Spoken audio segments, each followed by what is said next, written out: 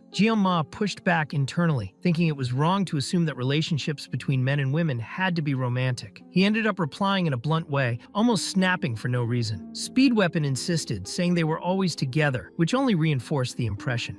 Ma wondered how he even reached that kind of conclusion. Still, Chloe was clearly unhappy with the comment. Soon after, Chloe said she found it strange that there were so few monsters in the dungeon. The path ahead was silent and completely empty. Speed Weapon replied that the dungeon was not very popular, but even so, it should not be this sparse. Saki said she had been thinking the same thing. To her, the monsters were acting strangely, as if they were running away from something. Considering how aggressive the buffalo usually were, that did not seem normal. Speed Weapon agreed, pointing out that monsters like those were usually fairly docile. In Shiorwan, they were even used to detect severe ruptures. Ma wondered if these buffalo served the same purpose, thinking that people in this place really took things way too far. Speed Weapon admitted everything felt suspicious, but questioned what could actually go wrong. Saki reminded them that everyone had communication signals, so in theory there should not be any major issues. Taking advantage of the moment, Ma asked how Saki and Speed Weapon had met. Saki explained that she had placed first in the written exam, while Speed Weapon came in second. After that, he found out the results and made a huge scene. She also mentioned that she had placed third in the placement test. Ma revealed that he had placed second in the written exam, and that at first he thought Speed Weapon was just a social climber. Now, however, he was starting to see him differently. Speed Weapon then said that Rachel was a distant cousin of his. Ma realized that explained why he had never run into Speed Weapon before, even though he was an active player connected to important figures. Speed Weapon explained that his family came from a branch of Rachel's family, specifically the Changseong clan. He said there was no need to go into more detail, and asked Ma to stop making that face. He said he liked situations like this, and that he found Ma even more impressive. He asked him not to forget about him when he became famous. Ma replied that would not happen. Speed Weapon, on the other hand, said you never really knew, since Ma could become one of the 7 stellar heroes in the future. Chloe agreed, saying that was totally possible. That was when they noticed Saki moving ahead on her own, silently. She commented that she hated the 7 stellar heroes. Speed Weapon found her reaction strange, but concluded that either way, they needed to finish the dungeon quickly and head back. To complete the mission, they would need to defeat at least 20 monsters. As they moved forward,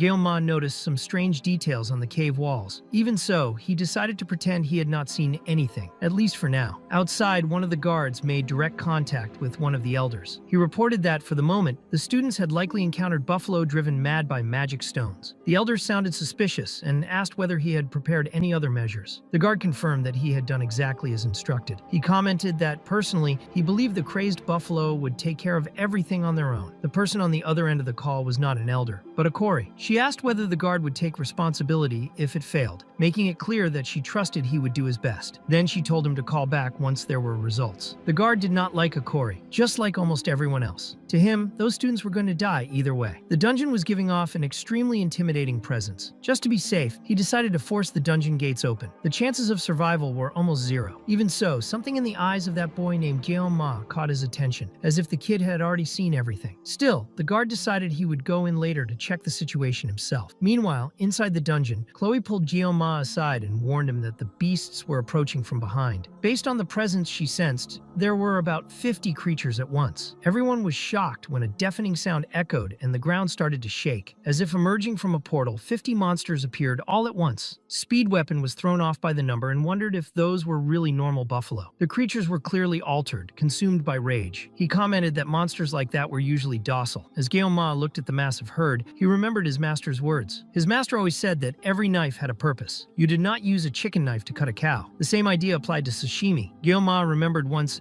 asking if that was like using a sashimi knife to cut a steak. Back then, he had even apologized to his master. In the end, it was not that the apprentice was completely wrong, since the fish had been sliced cleanly in half. Those memories surfaced, and Gyeoma realized that maybe it really was necessary to use a fish knife to cut a bull. He then told Chloe to distract the buffalo herd, asking her not to charge straight in and to move quickly left and right, breaking the enemy formation. Chloe understood the plan immediately. Gyeoma also pointed out that Speed Weapon already knew exactly what to do, and he confirmed it without hesitation. Saki wondered why Gyeoma stayed so calm in front of 50 buffalo. Gyeoma explained that he would take care of any creature that got close. Still, Saki asked Speed Weapon about it, trying to understand why he was so relaxed. Speed Weapon told her not to be so surprised. Saki thought it was just absurd for someone to cut minotaurs with a sashimi knife. For Gyeoma, though, if someone was prepared, there was nothing to fear. That was exactly why he had prepared himself. No matter what appeared in front of him, he would cut it down. At that moment, Gyeoma activated the blessing of the sword god, holding several sashimi knives at the same time. When the buffalo charged, Gyeoma moved forward without any fear. He threw several knives at the same time, something that left Saki completely stunned. She even dropped the sweet she was holding, thinking it was absolute madness. Gyeoma was already standing on top of a pile of buffalo corpses, and that was when Saki clearly remembered everything that had just happened. She followed every single move. First, Chloe rushed in using the cat blessing to confuse the buffalo and break their formation. With an effect similar to Schrodinger's cat, the creatures became totally disoriented and scattered. Right after that, Gyeoma stepped in, throwing all the knives at once. They were so powerful that they sliced through the buffalo like simple pieces of sashimi. He kept cutting them down one by one. Even when he ended up surrounded with indirect support from Speed Weapon, Gyeoma was completely enclosed by the buffalo with no room to escape. Saki thought there were far too many of them. Even so, with a series of precise cuts, Gyeoma shredded all of them at the same time. Saki could barely believe what she was seeing. He had wiped out every monster without a single drop of blood being spilled, only perfectly clean cuts. Gyeoma commented that those horns should already be enough. He reflected that thanks to the extended 40 seconds of the pain resistance blessing, he had no trouble taking down around 50 buffalo. Chloe said he had been amazing. Gyeoma acknowledged that he had great support from the team and thought that everything had only been easy because of her. Saki was still completely in disbelief. Speed Weapon warned her not to be surprised. Saki replied that it was impossible not to be surprised. Speed Weapon admitted that the first time he saw it, he was also left speechless because Kang Gyeoma always shattered any idea of what was normal. Saki then wondered who he really was and what his true identity might be. Speed Weapon said he did not know either. Maybe he was some kind of legend that had come back to life. Even so, everyone grew curious about what lay deeper inside the dungeon and kept moving through the corridors. Later on, Speed Weapon remembered that the condition to clear the dungeon was to defeat 20 buffalo. They had taken down more than double that, and Gyeoma had done almost all the work by himself. Gyeoma was pushing himself because he knew that in the previous midterm trials he had barely done anything. Speed Weapon almost commented that Gyeoma could probably handle everything alone, but stopped himself halfway through the thought and chose not to say anything. As they moved forward, Chloe noticed that the place felt strange. Suddenly, the massive door let out a loud noise and the chains holding the seal began to move. Gyeoma wondered if the seal was breaking. Earlier, the guard who had sent all the minotaurs after Gyeoma was also wondering if the students were already dead. He remembered that not long ago,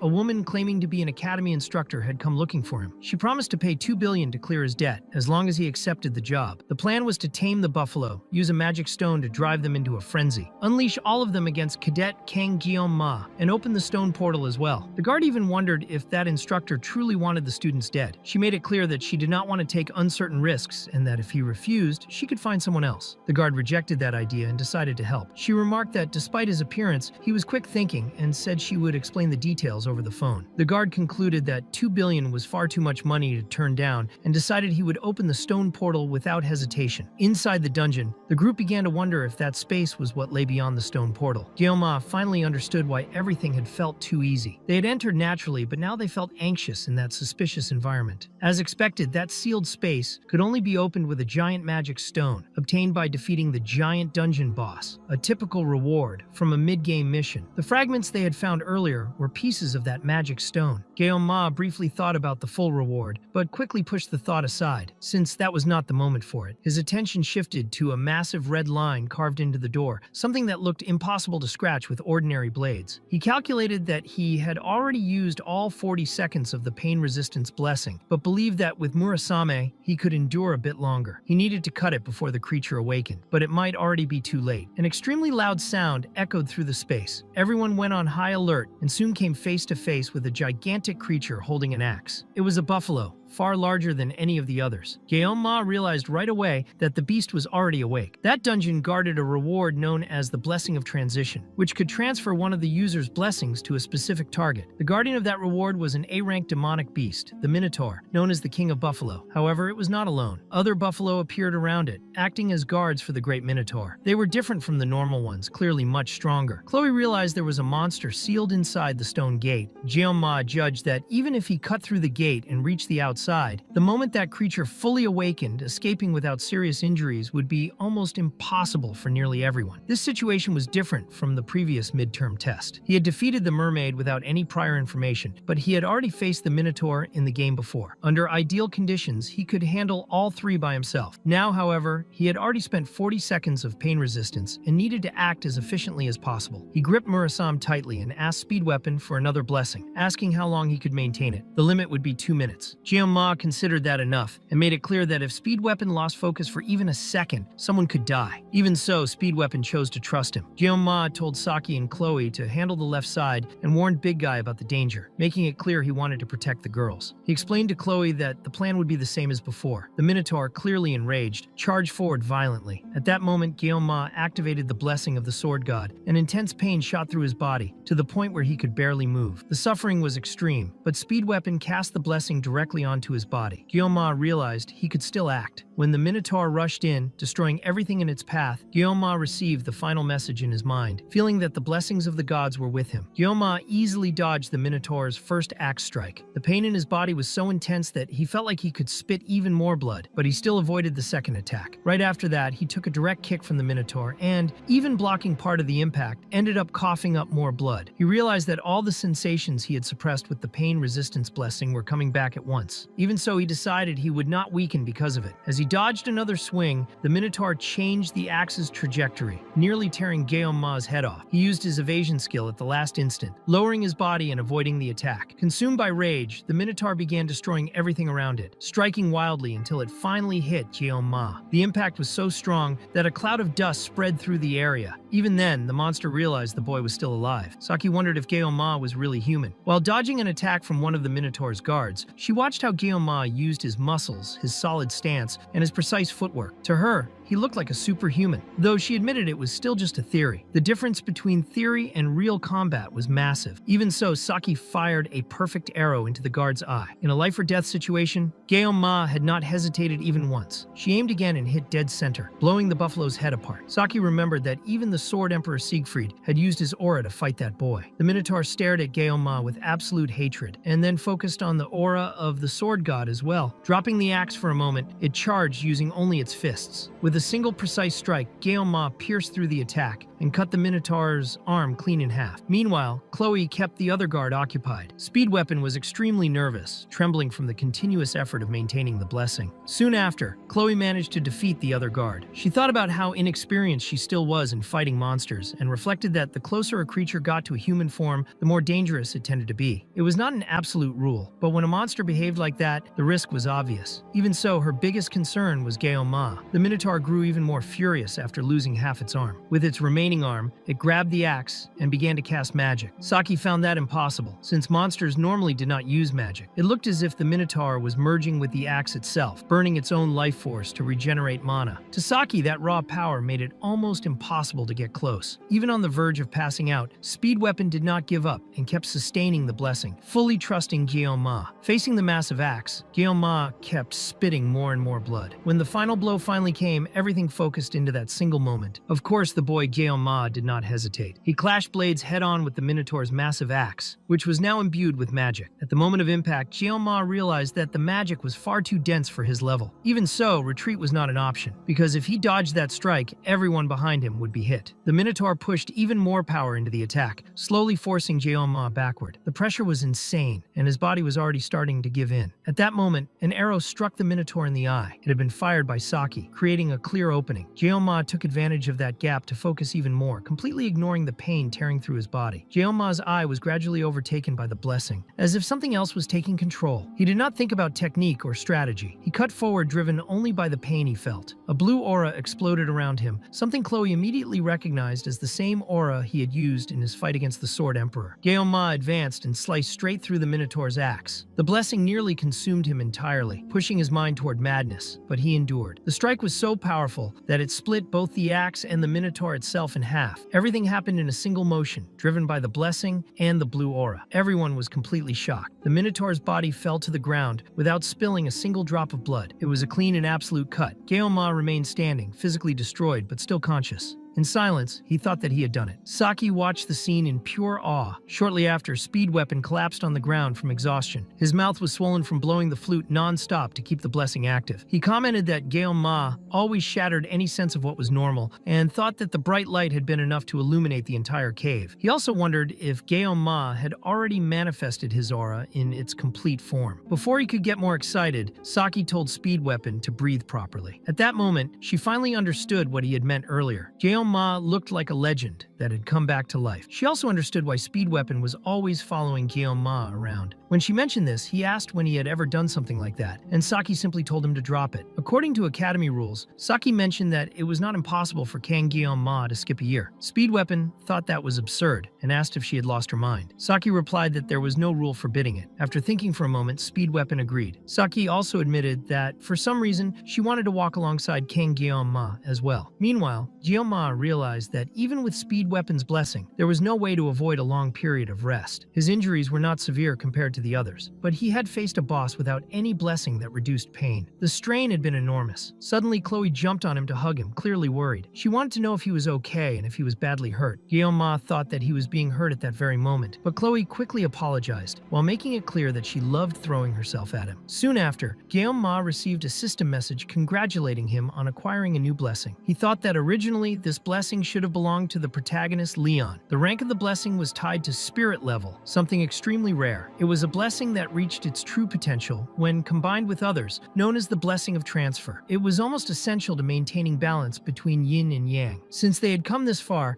Guillaume decided to think positively. At that moment, someone opened the dungeon gate. Guillaume remembered the request he had made earlier for Chloe to stay alert. As soon as the guard entered, he froze in shock when Chloe kicked him, driving her blade straight into his leg and forcing him to stay quiet. Speed Weapon asked what was going on. Guillaume explained that he had asked Chloe to do this earlier. The guard, panicking, asked what he had done to deserve that. Guillaume replied that this was exactly what they were about to find out. Later, Speed Weapon asked if the fact that the monsters had gone berserk and the portal had been opened had anything to do with that guard. Saki agreed that everything felt strange. There were no surveillance cameras inside the dungeon, yet the employee appeared as if he had been waiting for everything to happen. Speed Weapon questioned why someone would do something like that. Saki replied that this was what they needed to uncover. She approached the guard and said she did not think he was a coward. The real question was who was behind all of this. Since he did not seem willing to talk, Saki concluded that they would have to force him to open his mouth. Guillaume made it clear that he had his own methods if the man insisted on staying silent. The guard finally gave in. A few days earlier,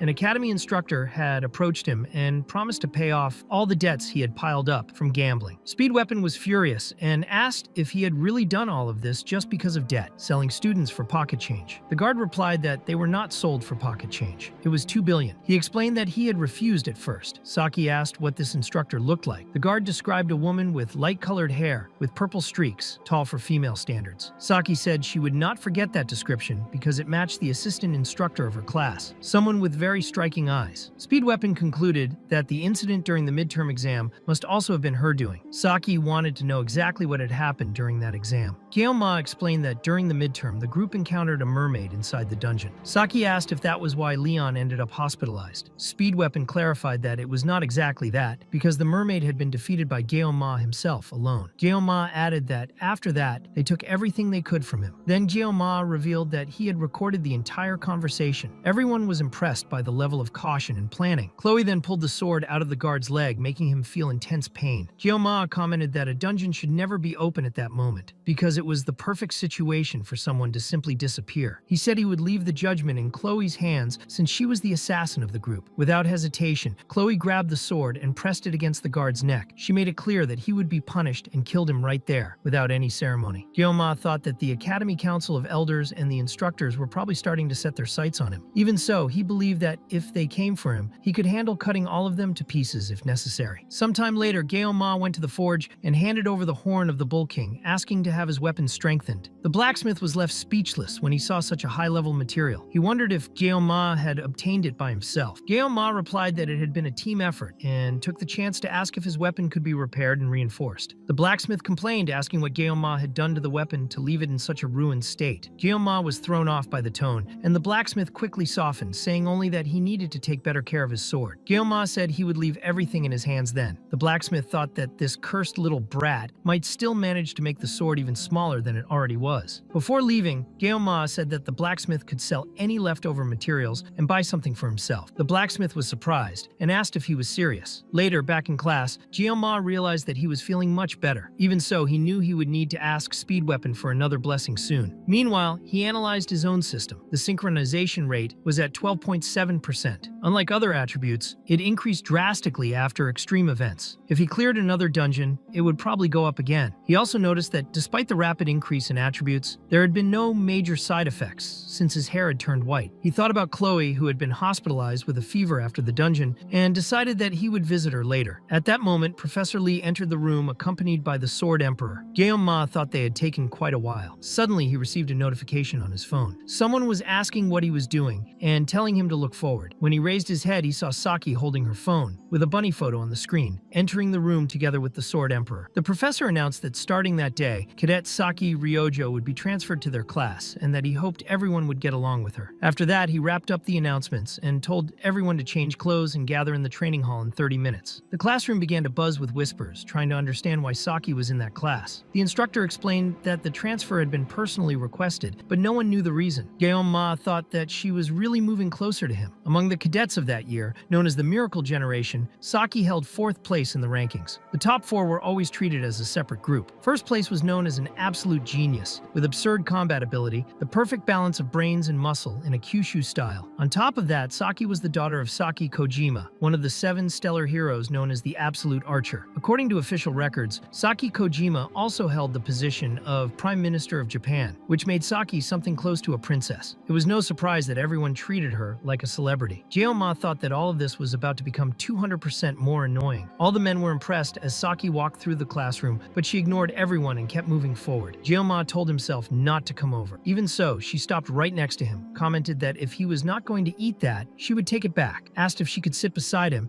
and even asked for his phone number. Gyeoma thought that his bad feelings never failed. Later, at the guard post of the Buffalo Dungeon, another guard was being interrogated. He claimed that they said they were worried about the cadets and insisted on entering. According to him, the people involved looked strangely pale from the start. They said the cadets seemed scared for some reason. The investigator stated that the scene would be inspected and released the guard, telling him he could leave. Later, while smoking together, one of the investigators commented that deaths in dungeons were common accidents. The other agreed, but pointed out that no matter the accident, there was always a body left behind. This time was different, and it would not leave his mind. When he entered the dungeon for inspection, he was completely shocked. Countless buffalo corpses were piled up, forming almost a mountain. To him, it was impossible that simple academy cadets had done this. The students had returned safely, but the staff member who had entered the dungeon was nowhere to be found. It was as if he had never existed. The other investigator suggested that the man might still be inside the stone gate. The response came quickly, saying that was highly unlikely since that gate had never been opened before. On top of that, they could not simply interrogate the cadets, since this was an elite school full of nobles. Only higher authorities could issue a warrant, and that fact was driving the investigator insane. Suddenly, the instructor who was with him was violently thrown aside. In the same instant, he realized it was magic. It was a demon. The one who appeared was Akori, eliminating the evidence. The investigator wondered if she was human or just someone in disguise. He had no time to think further. The next second, his head was torn off. Before dying, he understood the truth. Akori was a human who had made a pact with demons. She coldly commented that they even worked properly, but had no idea what they were actually dealing with. Meanwhile, Saki was sitting calmly, eating her candy, looking cheerful beside Gyeoma. All the other men around were clearly captivated by her, but Gyeoma did not like that attention at all. Saki noticed that he was not eating and asked why. She even went as far as sharing the candy. Gyeoma explained that Chloe sometimes sat there. Saki asked if the seats were assigned or if it was first come first served. Gyeoma replied that it was by order of arrival, but took the chance to ask why she had transferred to that class in the first place. Before she could answer, the professor announced that the assembly would begin in 5 minutes, making everyone stand up. Gyeoma mentioned that their class had morning training every day and asked if Saki would join. She replied that she would not, because she would be doing mental training. Then she put on a small device and simply fell asleep right there. Before that, she asked him to call her Ryojo, explaining that in her country, close friends used first names instead of last names. Gyeoma mentioned that Speed Weapon called her Saki, but she said that did not matter. She wished him good luck with training and went back to resting. Gyeoma had a clear feeling that this was going to cause trouble later. Meanwhile, in the academy's top class, Rachel complained that everything was way too noisy. She asked Abel if she had heard that Saki had been transferred from one class to another. Rachel commented that that girl, on top of being lazy, also seemed crazy. Abel was distracted, and Rachel asked if she was disappointed. Abel explained that class transfers only happen when a spot opened up, and that year that class had ended up with one less student. Saki must have found out before everyone else and rushed to secure the position. Abel asked what that had to do with her. Rachel said she had heard about Speed Weapon the previous week, and that he had teamed up with Kang Jeon-ma to clear the Buffalo Dungeon. According to rumors, Saki had liked Jeon-ma so much that she decided to join his class. Rachel commented that there should be some kind of order to these things, and teased that Jeon-ma was no longer reserved for dear Abel. Abel immediately denied it, calling Rachel crazy. Even so, Rachel noticed that Abel always reacted whenever she heard Gyeom-ma's name. Abel insisted that nothing was going on, said she had only talked to Kang Gyeom-ma a few times, and that there was no relationship between them. She asked Rachel to stop talking like that. Rachel questioned why Abel said only for now, hinting that she wanted more in the future. In a more serious tone, Rachel commented that lying to others was one thing, but lying to yourself was never a good idea. Abel was shocked by those words. She remembered a conversation she had with her grandfather when he said he would become a temporary instructor at the academy. Abel asked him not to follow her at school, since she already got too much attention. That was when the Sword Emperor explained that he would be in charge of the special first-year class. Abel asked what he meant by that. Siegfried replied that it had been her own request, after what happened during the midterm exam. He told her not to worry, saying they would not meet much inside the school. Abel realized that he was trying to hide it, but she could still see the excitement written all over her grandfather's face. The Sword Emperor, who always seemed bored with everything, had finally found something that truly entertained him. That something was Kang Jeon-ma, a rare genius, someone who completely ignored his own status and noble background, solving everything through brute force. A talent so absurd that it almost felt unfair. Abel remembered the first time she saw him, when he looked like nothing more than a lazy child with no ambition. Now he had become a young man with strong presence and a strange kind of masculine charm that was hard to explain. To Abel, Gyeom-ma seemed to have even more potential than Leon himself, known as the hero candidate. Gyeom-ma walked firmly along the path of a hero, never showing off his achievements, moving forward in silence through a difficult road. If only he were arrogant, she could hate him for it. But he did not seem to have any clear flaws. It was impossible not to feel envy. Gyeom-ma had been recognized by her grandfather, while she had not. Rachel quietly approached and asked what Abel was thinking about, making her flinch. Abel replied that no matter how much he thought about it, she and Gyeom-ma had no room for the kind of feelings Rachel was hinting at. Rachel said that did not sound very convincing. If Abel really was not interested, then there would be no competition for her to try to get Gyeom-ma. Rachel Rachel claimed that she could easily deal with the brat and with Saki, but she could never compete with Abel. Abel asked if that was serious and if she was really that charming. Rachel threw the question back, implying that Abel was admitting something. Meanwhile, another of Kang's classes was in session, this time about the ranking of blessings. The professor explained that the ranking was determined by the entity residing within the blessing. When a guardian spirit lived inside it, it was classified as guardian rank. When there was only a common spirit, it was called spiritual rank. Someone asked what would happen if an ancestor resided in a blessing, whether that would make it an ancestral blessing. The professor explained that ancestors could help with training at the academy, but they did not reside inside blessings. At that moment, Saki briefly stood up and then went back to sleep right away. Geoma noticed that not even the professor scolded her. The class continued as normal. Geoma thought that Saki slept far too deeply. It had been 2 days since she transferred to that class, and he still did not know the reason. She simply slept all day, and it was ridiculous that he had no chance at all to ask. He even thought that if she only planned to sleep, she could just take the seat in the corner. At the same time, he felt some relief knowing that Chloe was still hospitalized. Otherwise, he would probably already be dead from stress. Geoma also recognized that Saki had handled all the cleanup after the dungeon, making sure everything ended without issues. Her skills were on a completely different level compared to Speed Weapon. The instructor resumed the explanation, breaking down the blessing rankings: heroic spirit, spirit, guardian spirit, and personal spirit. He stated that most cadets possessed personal ranked blessings and told everyone not to feel discouraged, since even a personal blessing could be just as effective as a guardian ranked one. He also explained that spiritual ranked blessings were incredibly rare in that world. Geoma thought that he had obtained one of those rare blessings just a few days earlier. At that moment, a female student asked how many heroic ranked blessings existed. The instructor explained that the world referred to them as heroic blessings and that, in practice, they were considered legends. Since the first manifestation of blessings in human history, only one person had ever awakened a heroic blessing: the founding hero, Valor Joachim. The instructor added that in the modern era there was one more person at that level, but unfortunately,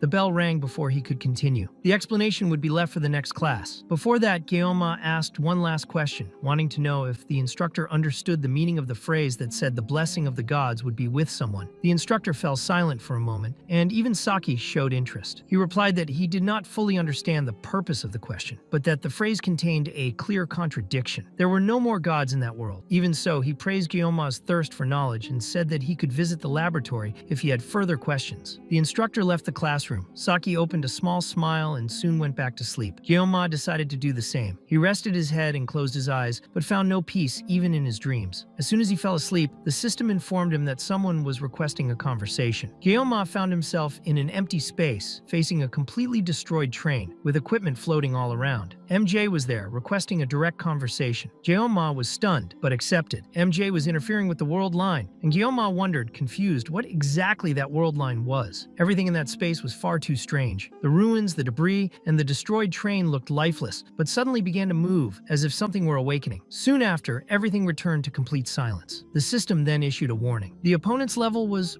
far too high. Geoma's level was too low, and he did not meet the minimum requirements. Even so, the question appeared, asking whether he wished to proceed. Geoma realized that this did not feel like just a dream. Maybe this was the reason he had ended up in that world. Maybe the answers about who had thrown him there and about the true nature of the sword god's blessing were there. Without hesitation, Geoma accepted. MJ was applying a suppressive force to make that contact possible. In the same instant, the system vanished completely. That entire reality shattered, as if space itself had been torn apart. Geoma felt that it was very similar to the day he awakened the sword god's blessing during the entrance exam. Back then, he had seen that thing as well. He needed to discover what it truly was. The feeling of something drawing closer grew stronger and stronger. Something was about to happen, but suddenly an order echoed, telling Geoma to wake up. There was external interference. MJ was rapidly losing memory. Geoma thought he had come so close to the answer, but there was no time. Before disappearing, MJ left only a single message. She told him to cut and slice whatever stood in his way. Then she wished that the blessing of the gods would be with him. The one who woke him was Saki. She commented that she had been scolded for sleeping too much, but pointed out that he had been asleep as well. If she had not woken him, he would have missed the class. That was when Saki noticed that Geoma was crying. Later, Geoma reflected on everything that had happened. Saki asked if he had had a sad dream. He thought that he had dreamed about something, but he could not remember anything. It was embarrassing enough to be woken up by Saki, the notorious sleeper, but that explained nothing. Why was he crying? Before he could think any further, the group approached. Speed Weapon, Saki, and Chloe were discussing some kind of plan. They explained that everything pointed to the enemy behind Kang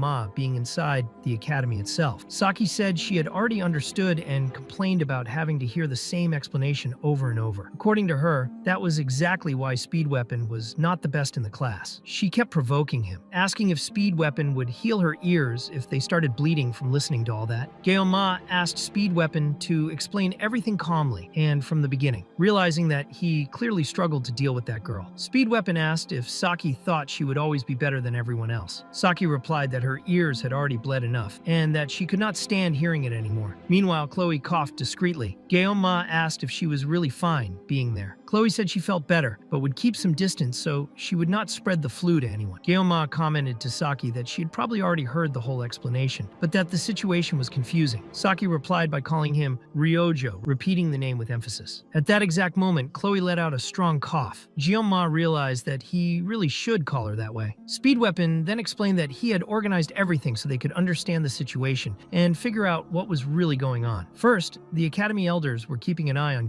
Ma. Second, there was the appearance of the mysterious instructor mentioned by the dungeon staff. Even so, Speed Weapon commented that, thinking about it more carefully, knowing all of that might not even be that important. The elders' request was vague and would probably be rejected by the evaluators. When Saki spoke again about the instructor, it became clear that she remembered that woman very well. She had broken into the Academy's internal records and analyzed all instructors, leaders, and assistants. Among the data, she found one specific person, but strangely could not verify the identity. Ma asked if she hacked things too. Saki explained that in a world full of technology, you had to know how to manage. Even so, she emphasized that the place had the best security system in the world, which was why she had to act during the night. She made it clear that she was not lazy in the morning, just nocturnal. Ma thought that not even his phone number, which he had never given her, was safe, since Saki still managed to find it. Speed Weapon concluded that up to that point, nothing truly concrete had been revealed. Even so, they could not just break into the elders' dormitory and start making threats. Speed Weapon even had the ability to do that, but he knew it would only make things worse. Everyone agreed. Still, he was thinking about another solution, creating their own club. Ma found the idea strange and asked what he meant by a club. Saki explained that clubs were free movements within the academy and even received funding. The academy emphasized cooperation among cadets, whether genuine or not, and because of that, it offered benefits. One of those benefits was recognition as an organization officially affiliated with the academy. Speed Weapon added that simply existing as a club already worked as a form of institutional protection, something that being just a cadet did not guarantee. Saki added that considering they had enemies both inside and outside the academy, a club would serve as a double barrier. Ma remembered that one of the divine protection systems in the game was exactly the club system. Since everything took place in an academy, this system allowed you to decorate a private space, invite characters, and build affinity. It was a classic otaku game system, basically a way to build your own residence. He had never paid much attention to it before due to lack of time, but now that everything was real, he never imagined it would have such a practical use. He asked if there was any specific requirement or condition to create a club. Speed Weapon explained that first it was necessary to submit a founding proposal to the responsible department and gather 5 people. Ma immediately realized that one person was missing. He then asked if everyone there would join the club. Speed Weapon said yes, that he would not have brought up the idea if they were not going to see it through together until the end. Chloe said that if it was for Ma, she was in. Saki commented that she owed him one because of the dungeon, and added that someone that smart needed to be part of it.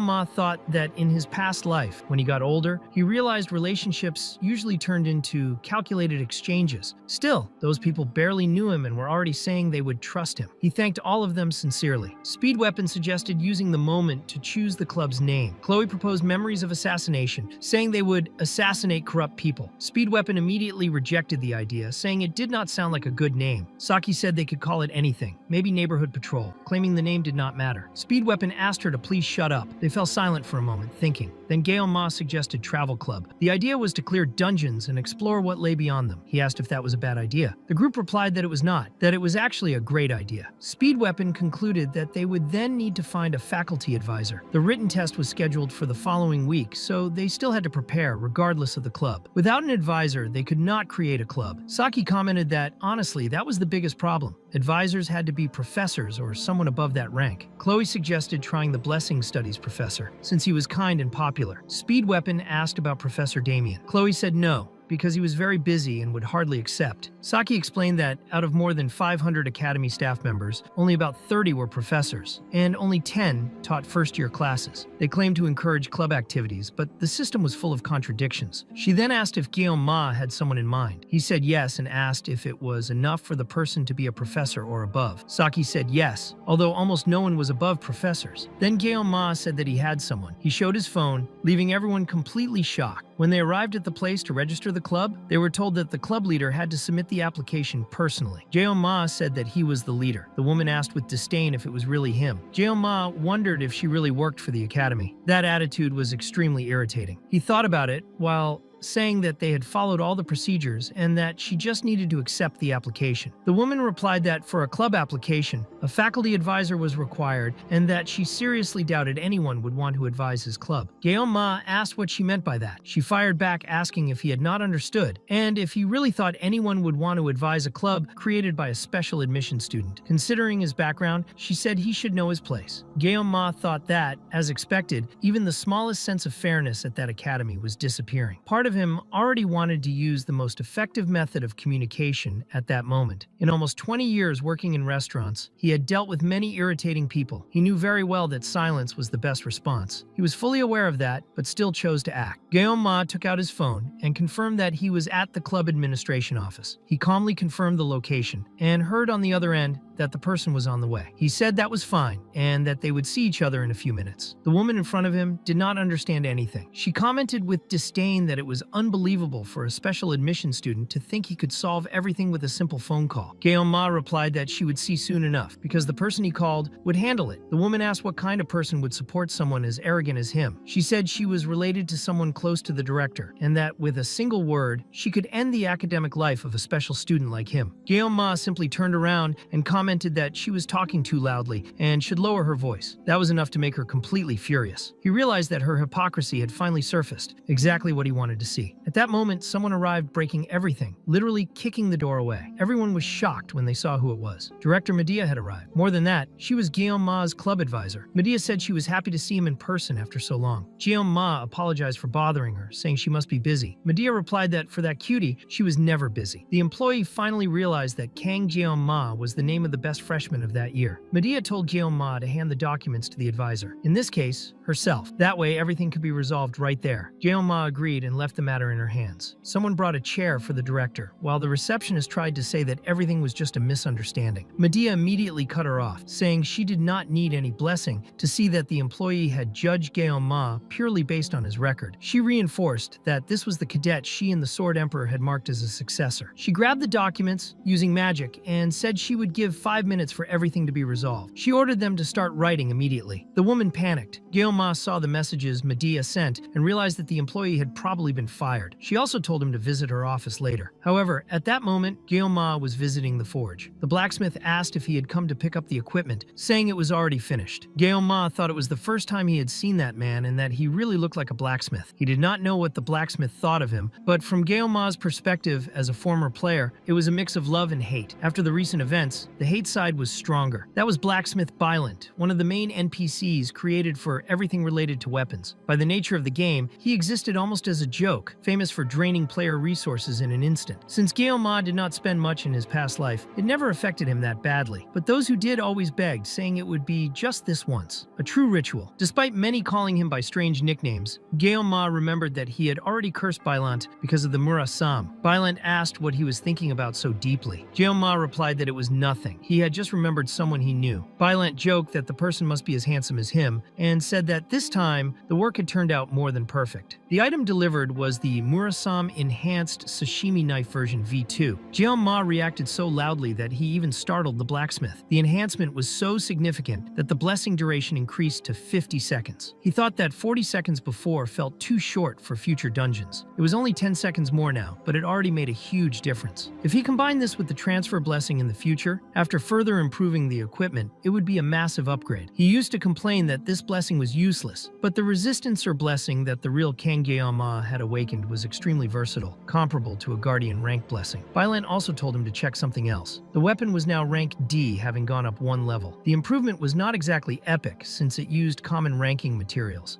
Ma thought it should have reached at least guaranteed rank C. Even so, he thought about infusing more aura into the Murasame in the future. At least the blade hardness had increased by 2 levels, which meant it would no longer break from heavy impacts. Ma commented that the button was begging to be clicked. The system indicated that a new trait had been added. When he clicked it, he saw the weapon schematic with several additional windows. The system informed him that due to the successful enhancement and the weapon's growth, up to 3 special abilities could be granted. These abilities could only be added using mana stones and would activate randomly. That meant he could now have up to 3 special abilities linked to his current weapon. Ma wondered what those mana stones actually were and thought irritably about Bailant. Meanwhile, somewhere else, an elder was completely furious, smashing a mirror and drowning himself in alcohol. He wondered what he should do. As he thought, he prayed for his father to give him some kind of answer. Lyman von Beimhark, one of the 7 stellar heroes, known as the Mad Tiger. The elder's father had died 40 years earlier during the subjugation of Vasmon's 6th Legion. The public called him a noble hero and praised his sacrifice. Soon after his death, the Beimhark family began to suffer constant attacks from those trying to take advantage of the situation. To survive, he closed off his own heart. Family members started turning against each other. In the end, he was the one who restored the broken order and protected the family in his father's absence. At the age of 30, he became one of the Academy Elders. His goal was to guide what he considered foolish humanity and maintain the absolute supremacy of the Chosen Ones. To control ignorant masses, a common enemy was necessary. Fortunately, humanity already had one: the demons. However, variables always appeared without warning. Leon von Reinhardt emerged as that variable, a hero born with the power to defeat the Demon King, the next champion chosen by the heavens. Even so, the power gap between humans and demons was absurd. The Elder knew that Leon's chances of defeating the Demon King were practically 0. He had always believed that the founding hero was nothing more than an impossible legend. Everything changed when Akori appeared with a proposal to help him deal with that hero candidate. The Elder immediately realized she was a demon just by looking into her eyes. She possessed a direct pact with a Legion Commander level demon, a being that had abandoned its humanity through magic. He thought that dealing with Leon was already a massive headache. Now that special admission brat was making everything worse. Even the Arbiters remained still, claiming there was still not enough reason to act. The Elder asked if he had arrived yet. The answer was no. Upon hearing the name Clady von Beimhark, he ordered the summoning of the Gravedigger Squad. Meanwhile, as usual,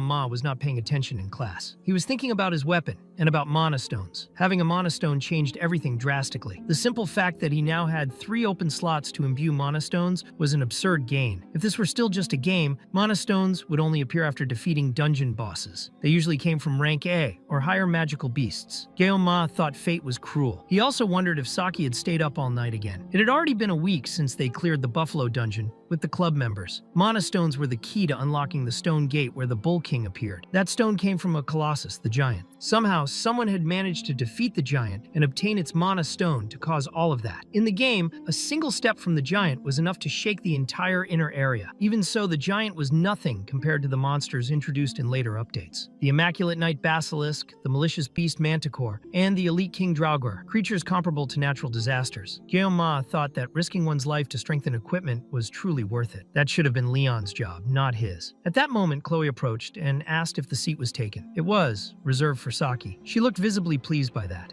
Ma commented that it seemed she had fully recovered. Chloe confirmed it, but said that the one who had really been hurt was him. That time, his weapon had even glowed blue. Ma asked to avoid that topic. He went back to thinking that hunting mana stones was definitely worth it. Ironically, now he wanted power. The idea of living a peaceful life had already been discarded. Stability and safety were still important, but the main goal had not changed: survive. Unpredictable variables that did not exist when he was just a player kept appearing. The story he knew had completely changed, as if the world itself were conspiring against him. Somehow, a full month had already passed since he entered the academy, and all of this had already happened. Ma thought that soon the truth about the Second Demonic War, which would erupt in 3 years, would be revealed. In preparation for that, strengthening his body and his equipment was not a choice. It was a necessity. If things continued at that pace, he did not know what the outcome of the war would be, and he also did not trust Leon. At that moment, Speed Weapon tried to wake Saki and ended up taking a direct punch to the throat. Ma thought that even though that mermaid was a demon and the supposed hero was the target, she had died with a single blow. He wondered how that had even been possible. It deeply irritated him. Meanwhile, Speed Weapon was complaining to the captain, saying that he had been hit. Ma asked when Speed Weapon had arrived there. He said he came to check on the club's progress. Ma replied that the director had already approved everything, and that now they only needed to recruit one more member. With that, he also made it clear that Speed Weapon did not need to call him captain anymore. Speed Weapon commented that Leon had been doing very well recently and had cleared a high-ranked dungeon.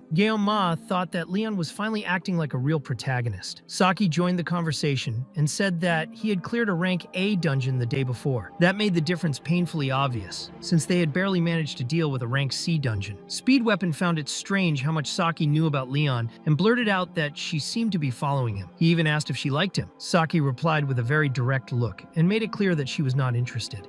Ma realized that Leon really was getting stronger. At that rate, he would soon obtain Baomeng during the survival training on the deserted island. And to think that his own little sashimi knife, which did not even have a special trait, had survived for so long. Ma felt that too many things were going wrong in his life. Things that should have been happening to Leon were falling into his lap instead. Even so, he was not going to accept that as normal. He thought that if his life was a game, he would not hesitate to use the blade. He had no reason or desire to be the perfect protagonist. He was not the main character. He was just surviving. He was Kang Ma, the sword demon. In his mind, it was simple, either cut or be cut. Saki asked why he was saying such strange things and joked that it sounded like otaku talk. She asked if he played video games. He did not really answer. He just kept that expression of someone trying not to lose control. Meanwhile, somewhere else, the gravediggers were summoned. One of them, the one with the mohawk, commented that they had been called by one of the elders and said it was time to take advantage of the opportunity. The leader immediately replied that if he said one more word, she would rip his tongue out. Another member commented that the mohawk guy must be a rookie, because the captain was exactly that kind of person. The Mohawk asked why she had accepted that job. The other replied that it was simple. The payment was insane. The leader told both of them to shut up. Soon after, a maid informed Claddy that they had arrived. They entered. Zhang Taipeng, the vice captain, Perek, a squad member, and Ray Shun, the captain of the Gravediggers, a syndicate of assassin villains, with the look of people who did not ask too many questions. Claddy thanked them for coming, but the captain did not seem interested in conversation. He told them to look at the target, and the target was, obviously, Kang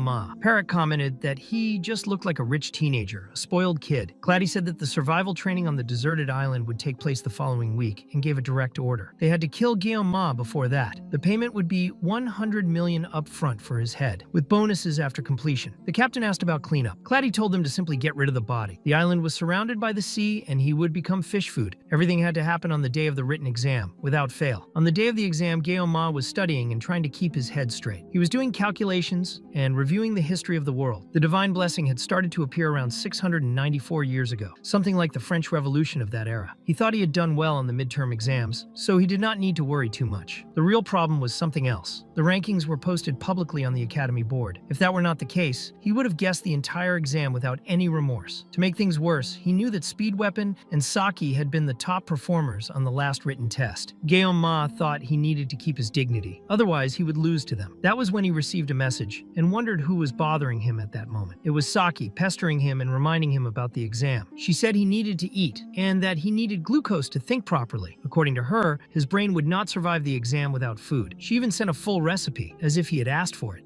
Ma was confused by her persistence and mentioned that, in Korea, there was a tradition of eating a sweet before an exam. Saki asked what kind of sweet it was. He replied that it was yeot, a Korean candy made from rice, corn, and sweet potato. Saki said it sounded boring, but she kept talking non-stop. Ma turned his phone over and tried to focus on studying, just wanting to get it over with as soon as possible. He thought it was time to finish this exam once and for all. He refused to lose to that jelly-devouring idiot. But later on, he realized something very simple. He had been a complete idiot. Speed Weapon said he could not even get the first question right. Chloe asked how Ma had done. He was shaking. He said he had answered everything on the fly. Chloe found that strange, because he was usually straightforward with his answers, so she asked why he had done that. Ma thought he had relied too much on his knowledge of the game, but that had not been enough. He asked Chloe if Nox had contacted her since he had not shown up for a while. Chloe explained that Nox had actually called the previous day, around 7 again in the evening, but she had been asleep and did not answer. Since she had pulled an all-nighter recently, she had ended up falling asleep earlier. Ma thought that the editor's contact information was confidential, so until Nox showed up in person, the only person he could ask was Chloe. Even so, he was sure that Nox must have had his own reasons for disappearing recently. In the end, they were siblings, and Ma just hoped the two of them could get along. At that moment, Speed Weapon commented that he had also gone to bed late, and that was why he did poorly on the exam. Saki immediately disagreed, saying it was not lack of sleep but lack of intelligence, something he simply refused to admit. While Speed Weapon freaked out over the comment, Saki stood up and sat right next to Ma, which clearly irritated Chloe. Saki then asked what they were whispering about and teased them, suggesting the two of them were dating. Chloe got excited just at the idea of dating Ma, while he wondered if that was really all young people thought about these days. Even so, he made it very clear that it was not happening. Saki then asked why Ma had been ignoring her messages until now. He explained that he had only done that once. That was when Chloe reacted immediately upon hearing the word messages and asked if they were exchanging messages right now. Ma found it strange because Chloe did not seem that bothered when Saki sat next to him, but she became extremely upset when she learned about the messages. Speed Weapon, on the other hand, had no idea what was going on. Ma told Saki to back off, saying that this could end up causing trouble. Saki replied that they had known each other for a long time and that he should know exactly why she was acting that way. To Ma, it was clear that she was provoking him on purpose. Chloe then stated that she had not given her number to Saki, and Ma explained that this was because Chloe's phone number was confidential, since she was an editor. Even so, Chloe declared that Ma belonged only to her prince. In response, Saki clung to Ma and asked what was wrong with her. Ma asked if Saki knew what a yandere was, realizing that she did not seem very familiar with that kind of thing. Speed Weapon stepped in, pulling Saki away, and asked if she really did not understand what was going on. He then realized that Chloe was consumed by completely uncontrolled jealousy, to the point of pulling out a box cutter. Ma thought that this situation was very different from the last time something like this had happened. He wondered what he should do, since he had stopped watching yandere videos recently and had forgotten almost everything about how to deal with this. Chloe walked forward slowly and made it clear that from that moment on, she would make sure Ma looked only at her. Ma tried to say that they needed to talk, but she almost hit his neck with the box cutter. Saki was impressed by how fast the movement was. Chloe said that Ma always made her sad, that he was always surrounded by people, especially girls, except for her. When she tried to attack Saki, Ma intercepted the strike at the last second, while Saki stood there without any reaction at all. Chloe claimed that she always did her best for him. Ma managed to pin her down on the ground and insisted that they needed to talk. Chloe struggled with incredible strength, completely out of control. Ma asked her to calm down, but she replied that he did not even care about her and questioned why he wanted to talk now. Ma said he wanted to talk face to face because communicating through messages through a piece of plastic felt too impersonal between the two of them. He moved closer, decided to bet everything on that moment, and whispered in her ear, thanking her for always thinking about him. Even Speed Weapon felt awkward watching that. Ma continued, saying that even in the Buffalo dungeon, he had always trusted her, and he sincerely asked her not to act like that. Chloe completely changed her attitude right away, melting on the spot. Ma thought he had managed to resolve the situation. Speed Weapon asked if everything was fine, and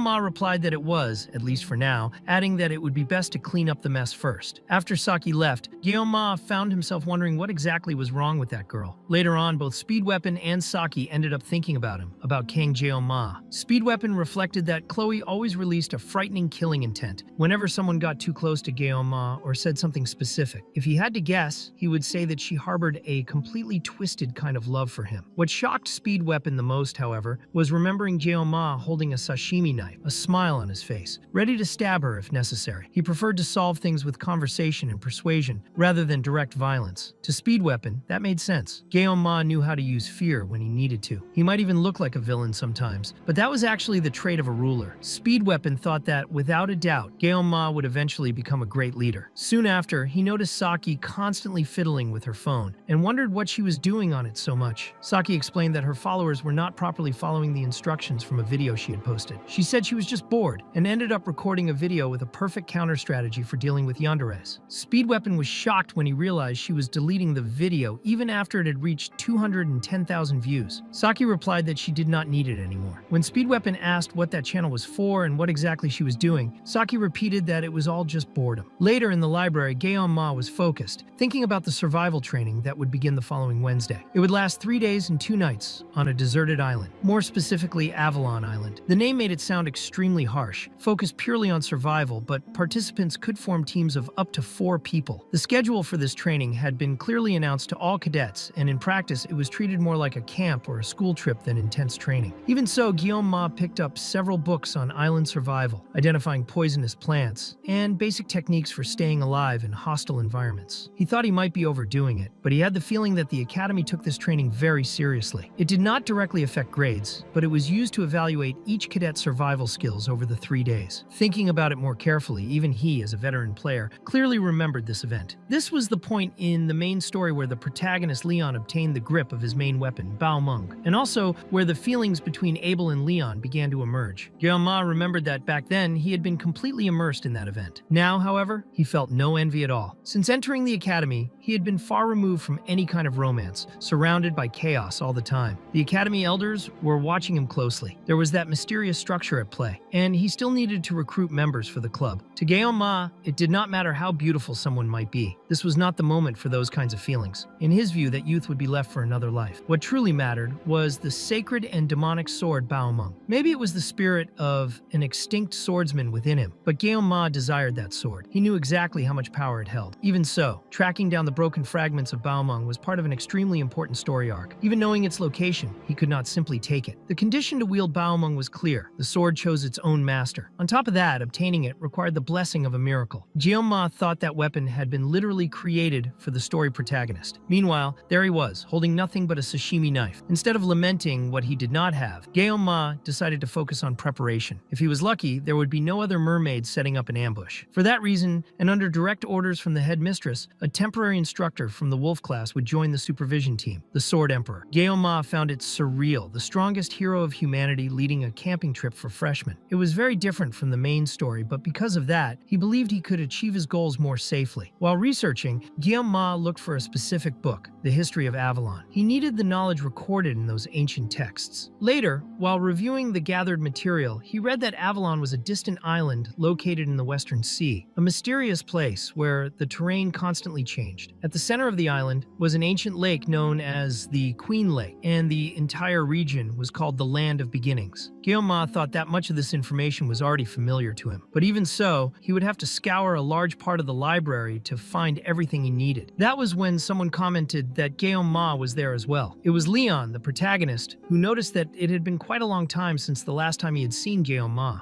Guillaume Ma noticed that Leon was holding an introductory magic book. Even if he was trying to learn something from what happened during the tests, it did not really make much sense. Leon was not the kind of person who would normally spend time in the library studying magic at that moment. Guillaume Ma was not sure he fully believed it, but he decided to let it go. Leon showed curiosity about the book Guillaume Ma was reading. Guillaume Ma explained that the group would be going to Avalon Island the following week for training, and that he was researching everything he could about the place. Leon looked surprised and commented that Guillaume Ma was extremely diligent. Guillaume Ma admitted to himself that he could not deny it. He was constantly training, exploring dungeons, and studying monsters. Since he knew what would happen 3 years from now, he felt he needed to prepare as best as possible. To him, it was not an exaggeration, it was a necessity. He made it clear that he was there to take care of the future. Leon commented that even though they were very different, both of them wanted to reach the same goal. Guillaume Ma realized that Leon was still following a path very close to the one from the original game, but something felt different. There was a visible sadness on Leon's face, along with a posture filled with inner conflict. Even so, Leon decided to end the conversation, saying that the library was about to close and that he did not want to disturb him any longer. Guillaume Ma agreed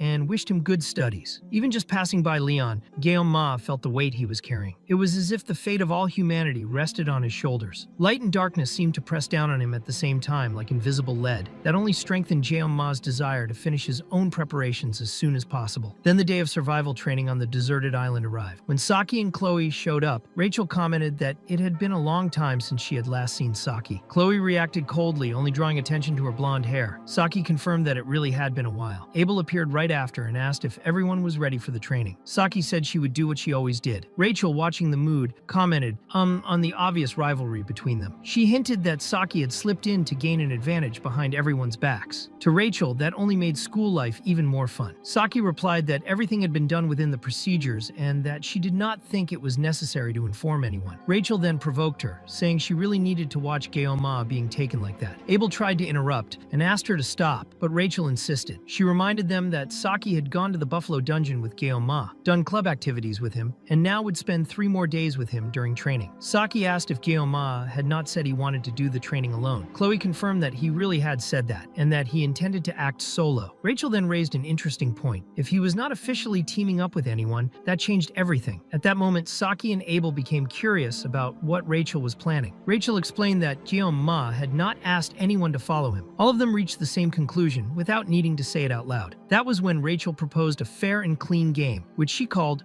Rachel's game. Avalon Island had terrain that constantly changed. Even using teleport portals, everyone would arrive at random points. Finding their own partner would already be a challenge and part of the training. During the 3 days, whoever found Gyeoma first would get him. The other 3 would have to give up. The proposal caused a brief shock. Rachel reinforced that everything was allowed, except direct interference. Chloe liked the idea and said that this time she would win. Saki found it fun and suggested that whoever found him first could send a verification photo. Abel, on the other hand, questioned whether that meant exclusive rights. Right after that, she decided to leave, saying she did not have time for that kind of game. Rachel simply commented that they would continue without her. Meanwhile, Gyeoma arrived at the arena already exhausted. He had spent the entire night in the library, but at least he had written down everything he needed on his phone. They said the island was a zone full of monsters, but that equipment should be light. Because of that, he brought 24 sashimi knives and a secret weapon. Medea would not stop sending messages, asking if he had packed medicine, clothes, and at least 3 pieces of black underwear, because black did not show dirt. Gyeoma thought she sounded like a real mother, maybe even a grandmother. At the moment of departure, he spotted an instructor who matched the description he had received. Purple hair and eyes, tall, and with impeccable posture. He did not know what her intentions were, but he thought that if she was after him, he would use the island's unstable terrain to his advantage. That logic could work both ways. He did not like the idea of hurting people with his sword, but he also had no intention of backing down. He remembered that Speed Weapon had drawn that instructor, but his drawing was so bad that Gyeoma ended up confusing at least 3 different instructors based on that sketch. It was at that moment that the Sword Emperor approached Gyeoma. He pointed out that Gyeoma had neglected his training a bit recently. He explained that when great talent is supported by hard work, the results multiply, but the body also needs rest to withstand the pressure. After that, he wished Gyeoma a good training period. Gyeoma returned the gesture by wishing the Sword Emperor a good fishing vacation. He considered it a smart response. Either way, Gyeoma thanked him and went on his way. He thought that guy was actually pretty nice. Abel just looked at him for a moment and walked past. Gyeoma thought she would probably get a girlfriend soon and figured she needed to lighten up a bit. At that moment, Saki approached him stealthily. Gyeoma sensed the presence and reacted on instinct, flicking her forehead hard with his finger. Saki immediately complained, saying she had only come to joke around. Gyeoma apologized. He explained that he had just felt a strange presence and reacted without thinking. Saki got irritated and made it clear that her forehead was not a punching bag. She said she only wanted to wish him good luck and told him not to forget that. When Saki left, Gyeoma realized he still could not understand that character. Lately, Saki had been sleeping very little and was almost always by his side. When he did not react, she seemed to grow even more restless. He did not know exactly what he found interesting about her, but he remembered that Saki was also officially a heroine. Because of that, he did not want to create unnecessary closeness. Shortly after, a communication crystal announced that the dimensional portal to the island was being activated. This time, Gyeoma knew he only wanted to find what he was looking for, nothing more. The plan was to move quietly and without trouble. He hoped the blessing of shadow protection would be on his side. As soon as he arrived, he was impressed by the view. The horizon was filled with different colors, varied trees, and a gigantic tower. A natural obelisk dominated the center of the landscape. Gyeoma had been in that world for a year already, but only now did it truly feel like a fantasy world. He was on the sacred land of Avalon. That colossal structure was the sacred tree of beginnings, Yggdrasil. Gyeoma decided to leave sightseeing for another day. It was time to start survival training. On his phone, he had a map of Avalon Island that he had copied from the library. On it, he marked the location of the regeneration blessing, which could only be obtained there. Comparing the map with his memories of the game, he realized the location was near the lake, right at the center of of the island. That meant he would need to head toward the lake where the world tree stood. Along the way, he would have to cross rocky terrain and a dense forest. Still, he had 3 days available, so he felt calm. The Academy had not sent anyone there to play around. There was a mission assigned to find orbs scattered across the island. It was basically a treasure hunt. The more orbs someone found, the higher the score. On top of that, the orbs also served as enhancement materials, which made the search even more valuable. Following the Bear Grylls handbook approach, Ma decided to first gather basic survival materials. For that, he took out his secret weapon, a 50-centimeter machete, bought exclusively for training. He needed to get used to it, since he would have to limit the use of his blessing for a while. He tested the blade. The edge was sharp and the handle firm, but he still felt something odd. He decided that if anything went wrong, he would use his sashimi knives. Suddenly, a rabbit jumped out of a bush.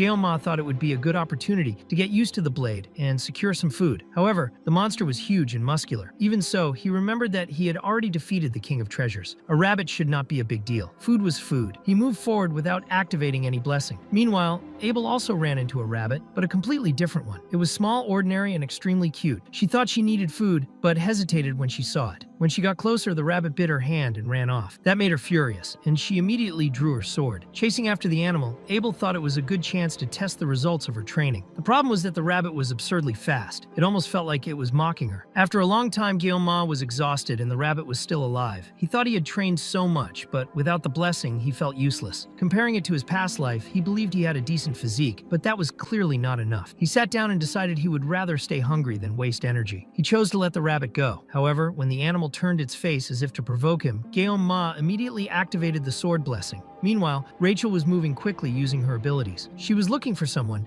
but had the feeling she was walking in circles. That was terrible. Even though she had named it Rachel's Game, she had no idea how to find Ma. She decided to follow the birds, but soon concluded that overthinking was a waste of time. She chose to just move. She activated her lightning power again and shot across the island. In the distance, Saki thought she heard Rachel's voice screaming. Either way, she was well prepared. She carried snacks, a blanket, a jacket, and a weapon. Ma still had not shown up, but they had agreed to the rules of that game, and Saki had no intention of losing. Saki ended up appearing at some point along the island's coast. She needed to decide where to go by observing the terrain around her. The problem was that almost all of Avalon Island changed constantly. The only place where the terrain remained stable was near the World Tree. Knowing Ma, she was certain he would choose a more secluded spot, like deep inside a forest. There were not many options. She decided to head in that direction. She did not intend to lose to anyone, and when she found him, she would pay him back for that flick. Meanwhile, in an extremely dark environment that resembled a dense star-filled night, Chloe advanced while cutting down several monstrous wolves along the way. She moved with precision, eliminating everything that appeared in front of her. Her goal was clear: to find Ma before anyone else. At least on that island, she wanted him to look only at her. Along the way, Chloe felt a presence. She believed it was Ma. Meanwhile, later at night, Ma was preparing the meat from the rabbit he had killed. He decided he would eat what he could there and turn the rest into jerky. However, he felt a presence approaching. It did not seem like a beast. It could be someone coming after him. He did not let his guard down. He grabbed his knife and stayed alert. The moment someone got too close, he drew the blade. That was when Chloe lunged toward him, but the one who actually appeared right after was Rachel. The two ended up staring at each other, surprised to run into one another again. At the same time, the person Ma almost struck in the neck was Abel. She dropped to her knees in front of him, completely soaked and trembling. Her body was reacting more to the cold than to the scare. As time passed, Abel ended up staying close to the campfire to warm herself. She noticed how well prepared Ma was. He had a jacket made from rabbit fur and ready-dried meat. Even in that hostile environment, she had ended up losing to him. That made her feel embarrassed, and the cold only made it worse. Ma stepped closer and placed the fur coat over her, signaling for her to cover herself. Abel thought she had been very reckless. Maybe she should have turned back earlier, but she had ended up following the smell of food, even while dizzy and exhausted. Still, the warmth was comforting. When she complained about pain in her ankles, she realized she had barely noticed the injury. In the next moment, Ma was already checking the wound. He judged that if it was left like that, it could get infected. So he improvised a well-made tourniquet using his own tie. After some time in silence, he asked why she was walking alone across the island. Abel remembered what Rachel had said, that whoever found Ma first could stay with him. Even so, she replied that sometimes she liked to do things her own way, alone. Ma noticed that this suited him quite well too. Even though she had refused the game earlier, Abel ended up taking a selfie with Ma and sending it to the group where they all were. Soon, they questioned whether she had not said she would not participate. Rachel commented that the quiet little cat had managed it. At that moment, Ma offered a skewer of rabbit meat to Abel. As they ate in silence, months, he felt the mood was a bit awkward. Even so, Abel asked how he managed to be so strong. Ma thought that even if he was only strong for a short period, dealing with all the chaos at the academy had not been easy at all. He explained that it came from his master, someone who had taught him how to fight with a sword. Abel remembered that she had spent almost her entire life training with her grandfather. She had always believed she understood everything about swords, but she had never seen anything like Ma. She wanted to know what exactly he had learned from that master and what his family name was. Ma replied that over time he had learned something very simple. Being strong did not mean always winning. The one who truly wins is the one who does not give up until the end. Endure, resist, survive. That was what it meant to be strong. Abel commented that it sounded like an old uncle speech and immediately apologized. She said it was kind of cliche and very similar to what her grandfather used to say. That made her remember a conversation they once had while sitting on a bench. Since that day, they had never really talked properly again. Ma offered her another skewer. Abel admitted that it was really good. The next morning, Abel woke up alone. Ma had left some food for her. The campfire was out, and he was no longer there. As she remembered everything he had done, she did not realize when she started crying. She had never been taken care of like that. She had spent her entire life facing everything alone. Even when dealing with massive obstacles, she always won in the end. Still, she carried the burden of the Nibelung name. She wondered why Ma had done all that for her. Deep down, she had always felt envy and even jealousy toward people who showed kindness without asking for anything in return. But there were still 2 days of training left. Staying there crying would not change anything. She decided she needed to return the favor. Abel grabbed the coat and set off across the island. Meanwhile, Ma was moving forward, cutting down everything that appeared in front of him with his machete. He thought the night had been cold, but now the weather was hot. He imagined Abel must have already woken up. He thought she looked quite pretty while sleeping, even though she did not seem like someone who would really get along with him. She had always had that distant personality, too confident, a girl full of herself. Even so, Ma thought that Abel had been pretty kind to him the day before. It was not like he was falling for her or anything like that. Seeing her in that condition had just stirred a bit of pity. That was why he helped her. Nothing more than that. A simple favor would not change the world. After that, he ended up reaching another region of the island. Leaving the forest behind, he went down through a canyon and arrived at a much lower area. As he moved forward, he remembered that according to the original story, this was the day Abel and Leon were supposed to grow emotionally closer. He thought she would not give Leon a blanket that night. Maybe he would even get cold. Maybe he would even pass out. He quickly realized he was thinking nonsense and cut off that line of thought. His focus was elsewhere now. He needed to find the blessing before the sunset. The blessing of regeneration. It was one tier below the blessing of transfer. It worked like an instant recovery buff, but only for the one who activated it. It matched the support-oriented style of the guardian blessings. For Ma, that blessing did not apply directly, since he already possessed the blessing of transfer. Even so, he could use it to heal other people. It sounded overpowered, but it had limits. It did not regenerate lost limbs and only healed near fatal injuries. In the game, it was a hidden item, so it did not affect Leon progression much. Besides that, Leon would become absurdly strong in the future anyway. Because of that, Ma concluded it was worth taking. As he climbed the next slope, he felt that something was different from the game. He was sure there should have been nothing but a single rock there. In the game, he had wandered around that area for quite some time, but now he finally found the ruins where the orb of regeneration was supposed to be. The problem was that the object was shining too brightly. The blessing was supposed to be hidden. It soon became clear that it was not just the blessing of regeneration. It was a massive orb, a true unexpected bonus. Ma thought that the day was going better than expected. The tide had turned. He decided he would take the orb first and then look for the blessing. But something cut through the vines wrapped around the orb. A presence approached. Someone remarked that they did not expect to find another person there and asked if he was also after that orb. From the shadows, Leon appeared beside the ruins. He asked whether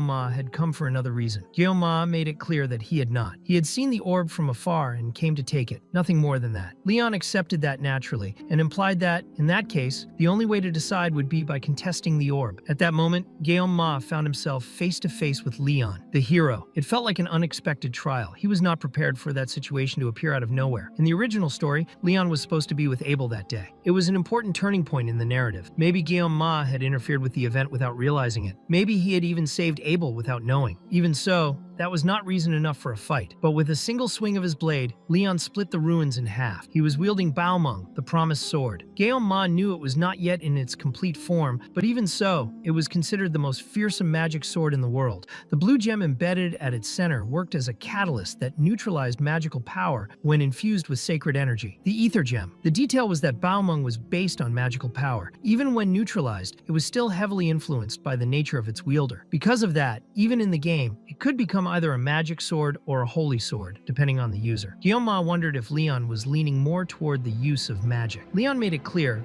that this could be treated as a simple practice duel. Guillaume questioned whether he was being serious. Leon did not seem to be lying. Guillaume concluded that Leon wanted to use Baomeng as a stepping stone to grow even further. The behavior made sense. Even so, it was still just a guess. One thing was certain, that orb had only been an excuse. Leon wanted to fight. He apologized quickly, making it clear that they did not have much time. And then the duel began. Guillaume moved in with Baomeng, closing the distance without hesitation. At the same time, Saki was stretching in a strange way, letting out random sounds. Speed Weapon found it odd and tried to understand why she was shouting out of nowhere. For Saki, with so many people showing up, it could only be him. She made it clear that he was always getting lost, shouting around and following her without even realizing it. Even so, Speed Weapon asked what she was looking for. It was obvious it was Guillaume. She did not even try to hide it. Until recently, Saki used to laze around at the shooting range, sleeping and avoiding anything that required effort. Now she was always active whenever Guillaume appeared. She always said she hated complicated things and found everything annoying, but suddenly she was doing all kinds of stuff without anyone asking. That was way too strange. In the middle of the path, Saki suddenly stopped and Speed Weapon ended up bumping his face into the back of her head. She asked if it was really that obvious. To him, it could only be some kind of possession. The answer came as an immediate punch. Right after that, Saki noticed a different sound in the surroundings. Speed Weapon thought it might be an earthquake or something like that, but she felt it was not. At that moment, Guillaume's machete was easily split in half by Baomeng. Leon advanced without hesitation, showing no basic respect for a duel between swordsmen. Guillaume barely reacted at first. He could not throw himself into a fight like that without understanding the reason. He was also afraid of activating his blessing and ending up killing Leon without control. Still, if he made a mistake there, he would die. The clash was inevitable. Guillaume realized he was facing the bearer of the blessing of miracles.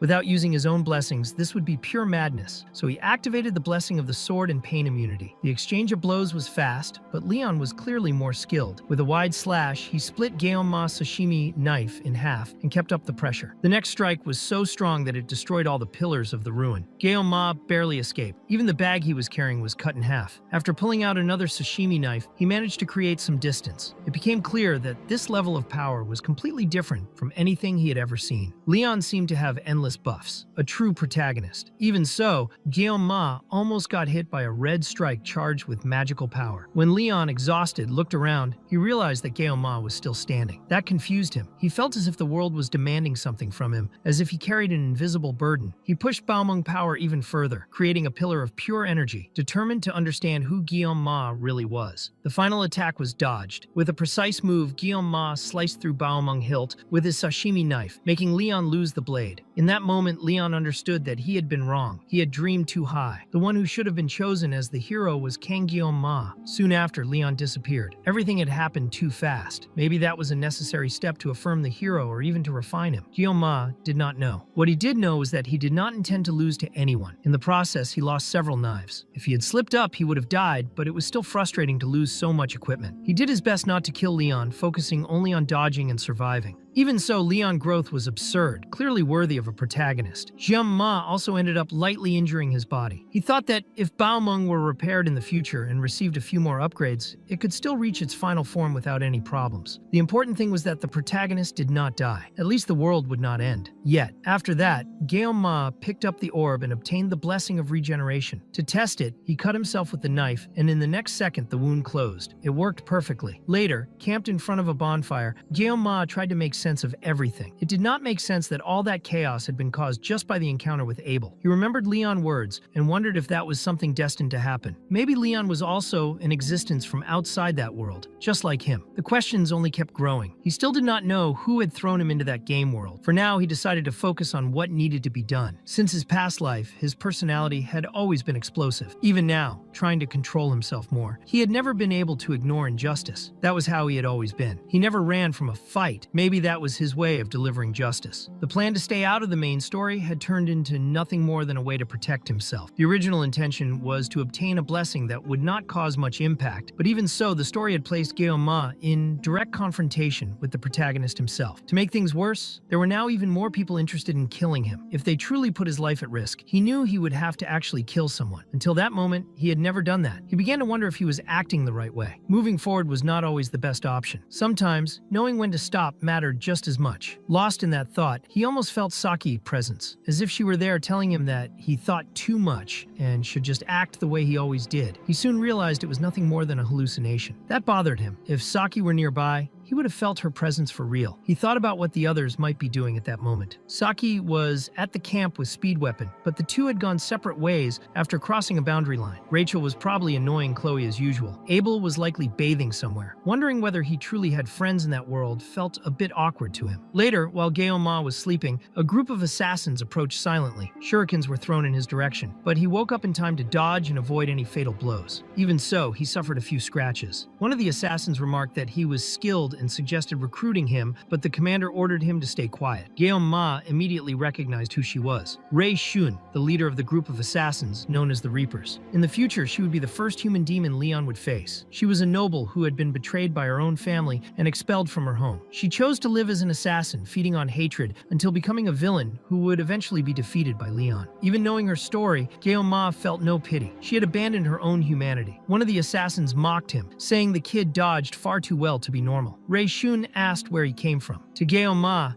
it sounded like madness. The same people who had come to kill him were trying to start a conversation. Another assassin commented that even if he died there, it was impressive. He asked since when the commander had taken such interest in a target. A third one, using a spiked knuckle weapon, observed that Gaoma movements were not normal. He had to be from the first class, a prodigy without a doubt. At that moment, Gaoma clearly felt their killing intent. He stated that the ones who sent them could only be someone connected to the Sine Council, the corpse cleanup team. The assassins were stunned. One of them asked how he knew that. Gaoma took a step forward and said he knew very well that they were nothing but butchers who killed for money. One of the men commented that this kind of talk was exactly what the commander hated hearing the most. Gaoma moved even closer to Rei Shun and provoked her, asking if that hurt her pride. A former noble being confronted by someone like him. The assassin with the spiked knuckles lunged forward, but Gaoma activated the blessing of the sword god only to dodge and deliver a cut so clean that the man did not even realize he had died. Seconds later, the head simply slid off the body. The other assassins froze in shock. At that instant, Gaoma realized he had killed someone for real. It was not a simulation or an isolated space. It was the real world. The shadows of the sword god power wrapped around him as he coldly analyzed Rei Shun, thinking that the situation was not as bad as it seemed. No god would stand by her side at that moment. He drifted for an instant into memories of his past life and his current one. He recalled mundane scenes from his old job, scattered thoughts, until everything began to blur together. A strong light enveloped him, and he found himself inside the sword god simulation.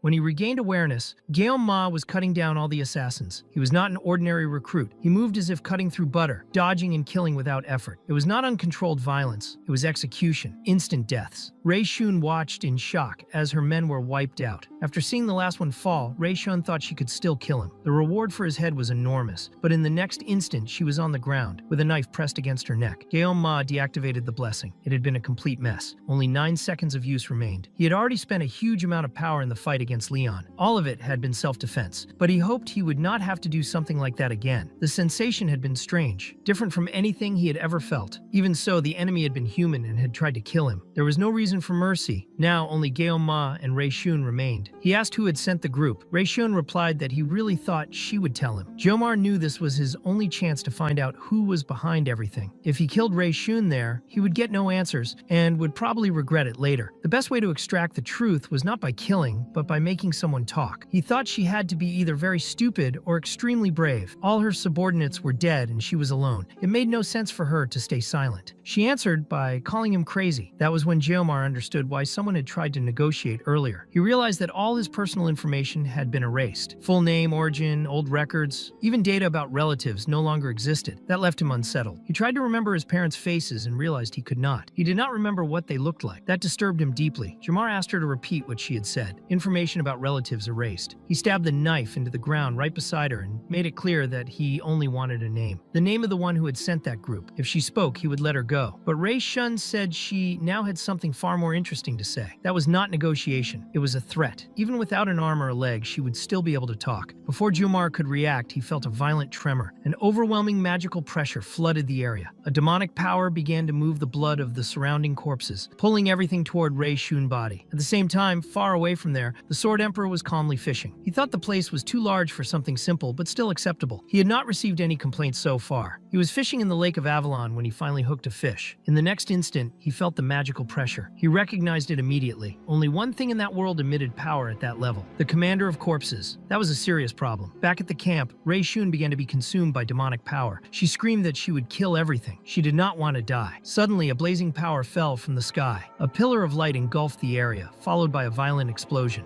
When the smoke began to clear, something spoke through her body, saying that after 700 years, it had finally returned. Jamar found that strange. 700 years made no sense. The magical power of a mermaid was already enough to cause a transformation, but this was different. Dark flames wrapped around the body. The entity introduced itself. It was a commander of the demonic army, a succubus. All living creatures hit by the pillar of flames had died instantly. She asked if this was how humans welcomed someone after such a long time. She said it had been 700 years since she left the demon realm, and she did not know how human manners were these days. She introduced herself as Akori, commander of the 5th Army of the Demon King. Then she asked his name, calling him a child. Jomar did not answer. He thought carefully. He remembered his master words. Even what seemed useless could serve as a mirror for the future. His greatest asset in that world was the memories from his time as a player. He remembered Akori's stats perfectly, but he did not understand why she had appeared now, after 700 years, and on top of that, using Rei Shun body. Akori asked if he was the one who had caused all of this. She looked at the scattered corpses and praised him. She said he did not look like an ordinary human, even if he was out of shape. He could improve a lot in the future. Then she proposed a deal. She used a gaze that completely distorted Jomar's vision. She said he should feel honored. He would receive a special chance to become her slave. She claimed that humans pretended to be noble, but were not. They killed, caused pain, and did anything for their own interests. Following her would not be like a fairy tale. Trapped in that illusion, Jomar began to think that Akori might be right. Humans judged each other according to their own interests. The strong always exploited the weak. Accepting Akori offer could mean survival. Maybe that was it. She used her magic to wrap around him, saying he was handsome, that he had value. Guillaume almost thought he could live if he accepted staying by her side, but he cut that thought off in his own mind. She was a demon. That was enough. Akori noticed the rupture. She was surprised to realize that he had broken free from a high-level spell. She thought it must have happened because of the miserable body she was using. Guillaume started laughing. To him, that whole speech was getting way too funny. A demon trying to convince him to become a slave. He steadied the knife and made it clear there was no way in hell he would accept. Akori remarked that he was far too rude. The flames she launched were cut apart by Guillaume's blade, but at the same time, he could not even touch her. In a rare moment, she actually had to dodge. That amused her. She realized he was not joking, so she decided to test how far he would go. Hell answered her call. Geysers of lava burst from the ground like living tentacles. Akori told him to get excited. The fireballs were deflected by Guillaume's knife as he charged forward at high speed. As she evaded, she noticed something clearly. He was surpassing human limits. Even so, she was slow. It had been centuries since she last stepped into that world. Still, Guillaume managed to reach her. A massive explosion followed, and it became clear that Akori had to use her own palm, wrapped in flames, to stop his blade. She was impressed. He was far too fast, but she had time. He did not. Guillaume felt the weight of that. There was little time left on the blessing, so he decided to end it there. The strikes came relentlessly, but Akori blocked every one of them with flames, noticing that he had become even faster. They exchanged blows for quite a while, long enough for Guillaume to become completely exhausted. Akori's arm, the arm of Rei Shun's body, was mutilated by the cuts. Without caring, she burned her own arm to ash and commented that she almost felt human again. With her arm overtaken by demonic power, she asked if that was really so bad. She said his fighting spirit was attractive. That fire was beautiful. So young and already wielding that level of power. He had a promising future. As she adjusted to the body, she promised to grant all his desires. It was his last chance. She gathered an overwhelming amount of flames. If he could withstand that blow, he would have passed the test. Guillaume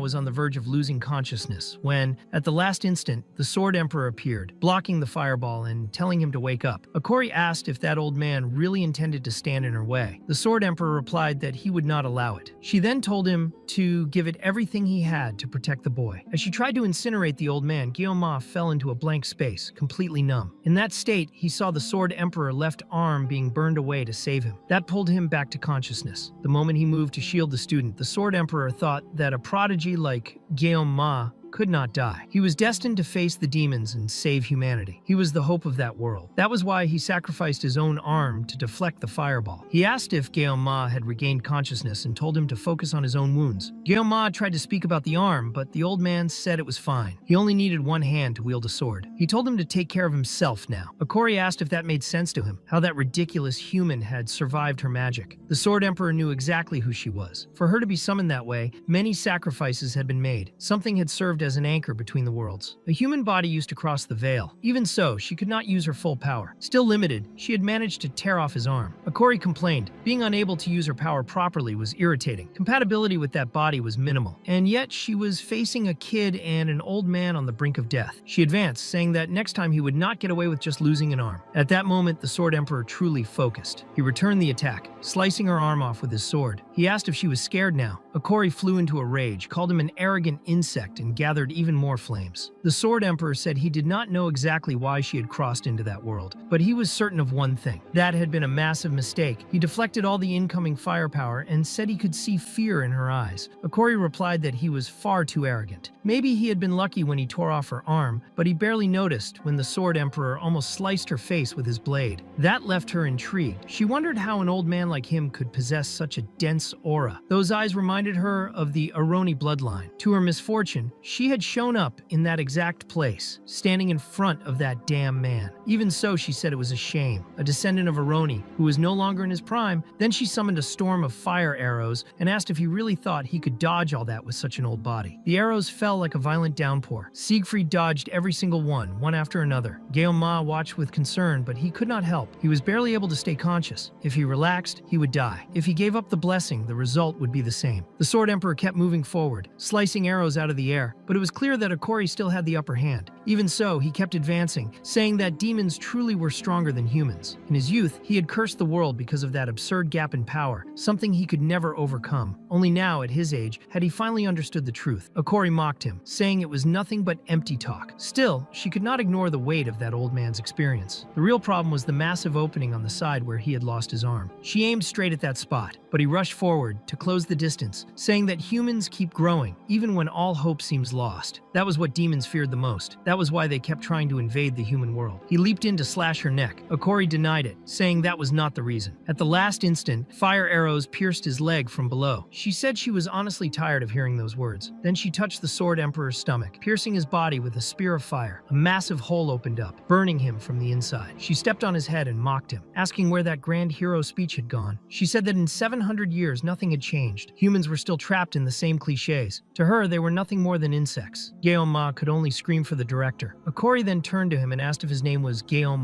She said she had forgotten about him for a moment. Based on the test results, he had passed. Then she stepped closer again and cast an illusion on him. She knew his body would be extremely useful for demonic purposes. Even wounded, Siegfried questioned how she dared turn her back on an enemy. He was still there. She told the old man to shut up. He was just a student now, with a hole in his stomach. She had no interest in playing with a walking corpse. Then Akori used the succubus mark on Guillaume, engraving the symbol right in the center of his forehead. Power flooded his body and his mind. The system immediately detected an error. In response, it used Yggdrasil as a catalyst, temporarily raising the user's ranking. A synchronization began, a recalibration with that world. The remaining time of the sword blessing started rising rapidly. 12 seconds, 19, 27, 39, 99. He reached 100% of that power. The system announced that he had met the conditions to unlock a new ability. When Siegfried tried to stand up again and move toward her, Akori was surprised. Even in that state, he was still moving. To her, that was typical. Even insects keep moving after losing their heads. But the Sword Emperor invoked the sacred power of Beomung, saying he would tear off one or two of her limbs, even if it cost him his life. Akori noticed the color of the sword's aura. The descendant of the Sword Saint was still evolving even now. That irritated her. She decided she would finish that old man right there. Before she could act, she was struck by a beam of divine power. When she looked back, she saw that the child was different. Guillaume was now radiating power far beyond what he had before. Higher level blessings were forcefully activated. Akori recognized that power instantly, the same one she had felt 700 years ago. The system confirmed that all of the user's blessings had been forcibly released. To her, that explained why those creatures never died, even after being crushed again and again. They kept blocking the path. The blessing of the sword god had been fully awakened. Guillaume became the catalyst of that miracle, as if the will of the gods was flowing through his body. The sensation was overwhelming, ancient, and absolute. Meanwhile, Saki held her sword and felt that this might be the last day of her life. Even so, no no message appeared, no warning, no sign. Speedweapon noticed that she was awake far too early. The sun had risen long ago, but something felt wrong. The surroundings seemed too dark, as if the light itself was being swallowed. Saki realized it was time to return to the academy. The teleport point was already being used by the others, who were starting to gather. She urged them to move quickly, because what she had felt moments earlier did not seem like a good omen. After that power exploded from within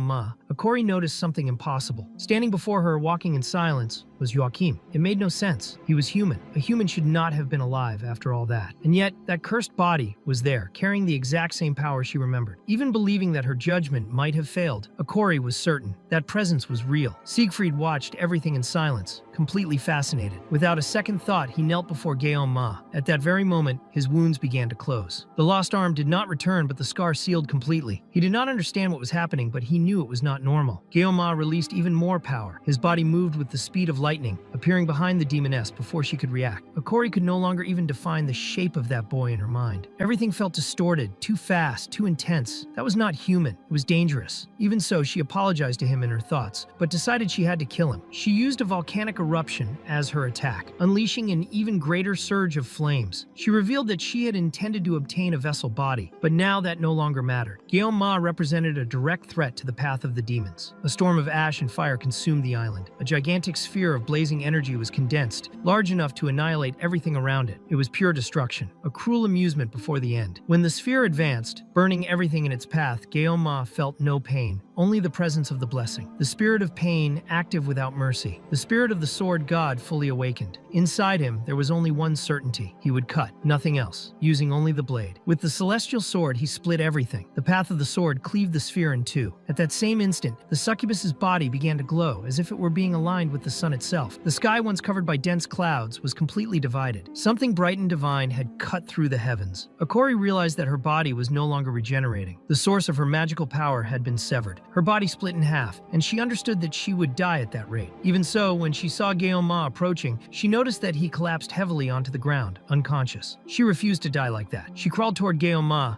determined to kill him. He was a threat to the demon race. Before she could reach him, her head was pierced by Siegfried. He recognized in her behavior the same mistake made by Basmon, the sixth commander, always turning their back on the enemy. Resilient, irritating, but doomed. With a final strike, Siegfried split her head, ending the demon's existence once and for all. He stated that he was not a descendant of Aaron. His name was Siegfried von Nibelung. After that, he picked up Ma's body. He realized that he was still alive. His breathing was steady and his life was not in danger. The problem was extreme exhaustion. Faced with that, Siegfried could not hold back his respect. There was something about that boy that went beyond all logic. Long ago, humanity believed in the existence of an incomprehensible will embedded in all things in the universe. Phenomena such as storms, floods, and lightning were always seen as superhuman interference, sources of fear, but also of worship. These powers were called disaster, or simply called God. Siegfried had seen it. It was there, in that boy. Later, a great commotion took over the area. Saki arrived running alongside Speedweapon and was met with a strange scene. A portal was open. Professors were keeping everyone back. At the center of it all, the Sword Emperor carried a student in his arms. Ma. Chloe almost lost control when she tried to force her way forward to reach Ma, coming close to attacking a teacher who was trying to stop her. Abel was left completely shaken after seeing her grandfather's missing arm, and that image became etched into her mind. Sometime later, the incident became public news. Humanity, which had been living through a period of truce with the demon race, suffered a major loss of power due to what happened to the Sword Emperor. The entire world began to question whether a new seat should be opened among the 7 heroes, since only 4 active members remained. Saki noticed that, as expected, no report mentioned Ma. To her, at that moment, he had probably already woken up. Even so, people behind her whispered loudly, speculating about his fate and suggesting that he might be dead despite being a special student. She asked them to talk somewhere else, and the group, clearly embarrassed, quickly moved away. Even so, Saki was certain of one thing. Ma would not die. He simply could not die. When she looked at Chloe, she realized how much the situation had broken her. Since that day, Chloe had been crying constantly and seemed completely devastated. Saki was worried as well, since it had been a full week without either of them being able to see him. Every time they tried to visit him in the infirmary, access was blocked by a special order from the director. Chloe nearly tried to rush the guards, and Saki began to wonder why the Sword Emperor had issued such a strict order. At the same time, Avalon Island had turned into a chaotic scene, with boiling lava emerging in several areas, and magical explosions being felt from afar. All that was officially known was that an invading demon had appeared, and that the Sword Emperor tried to stop it, but ended up losing an arm. No additional details files were released. Saki even searched through servers and records multiple times looking for information, but found nothing. In addition, Medea was closely monitoring the entire situation, stating that any information would only be released through official channels. All communication with the outside world was blocked, including direct contact with Medea herself. Even so, Saki tried to send a message directly to Gaon-ma. In the middle of writing it, a doubt crossed her mind. Maybe that had been the last time she saw him. Still, she asked him to show up soon, because she was worried. Meanwhile, in Abel's room, the atmosphere was silent. Rachel noticed her strange behavior and asked if she was all right. Abel replied that she was fine, just distracted. Rachel then asked if the Sword Emperor was doing well. That made Abel remember what her grandfather had said. He had offered to personally take care of the student Kang Gaon-ma. She had no way to prove it, but she believed that Gaon-ma had tried to help her grandfather during that confrontation. Elsewhere, a disheveled-looking advisor complained that all of this would turn into a massive headache. The mission had failed, the assassin had not completed the objective, and that would bring consequences. Later, Medea spoke with Siegfried. She explained that his muscle fibers had been completely torn and that his nerves were severely damaged. Even so, the Sword Emperor looked far healthier than before. Medea said she had gathered every medical specialist available, including the best healers, which was why his recovery had been so fast. She asked him to calm down, reminding him that excessive stress would only make him age faster. Then she asked if he really felt better. Siegfried commented that living with only one arm was just as inconvenient as he had imagined. When Medea visited Gaon-ma, the attending doctor was visibly shaken. He said that he had been treating patients for more than 30 years, but had never seen anything like it. Gaon-ma was completely healthy. Even minor illnesses had disappeared. It could only be described as a miracle. Medea was certain it was connected to the Sword Emperor. She did not leave Gaon-ma's side at any point during his hospitalization, and even spent an absurd amount of money to isolate the entire hospital wing. She had never seen the old man act that way. Even using her own blessing, Medea could not understand what had happened. It went beyond the limits of logic. She asked if Gaon-ma had already woken up and why he had not explained earlier what had happened. He explained that he needed time to organize his thoughts, because even he had not understood everything right away. Siegfried revealed that Kori, commander of the 5th Legion. Medea was shocked by that information. He explained that, as hard as it was to believe, she was the one who tore off his arm. Hearing that, Medea asked what had happened to the demoness. Siegfried said she had been destroyed. It was still too early to announce that to the world, but he had seen it with his own eyes. She then asked whether Siegfried had defeated the demoness on his own. He made it clear that he had not. That led Medea to conclude that the old man must have completely lost his mind, because no one, no matter how strong, could defeat a demon of that level alone. That was when a suspicion arose. Maybe it had been the boy. Siegfried simply said they would talk about it properly later, since Gaon-ma had more important things to deal with at that moment. Medea only thought that he remained an irritating old man. Later on, Speedweapon was talking with his teammates and explained that he had made a poster to recruit new members. The idea was to promote the travel club, and the poster was extremely colorful, designed to grab attention. Even so, the strange drawing on it made everything look questionable, like something completely out of place. Speedweapon commented that they had never done anything without Gaon-ma leading, and asked what they thought about the idea. That ended up surprising the group, since he rarely took that kind of initiative on his own. To him, what mattered most was not the colors of the poster,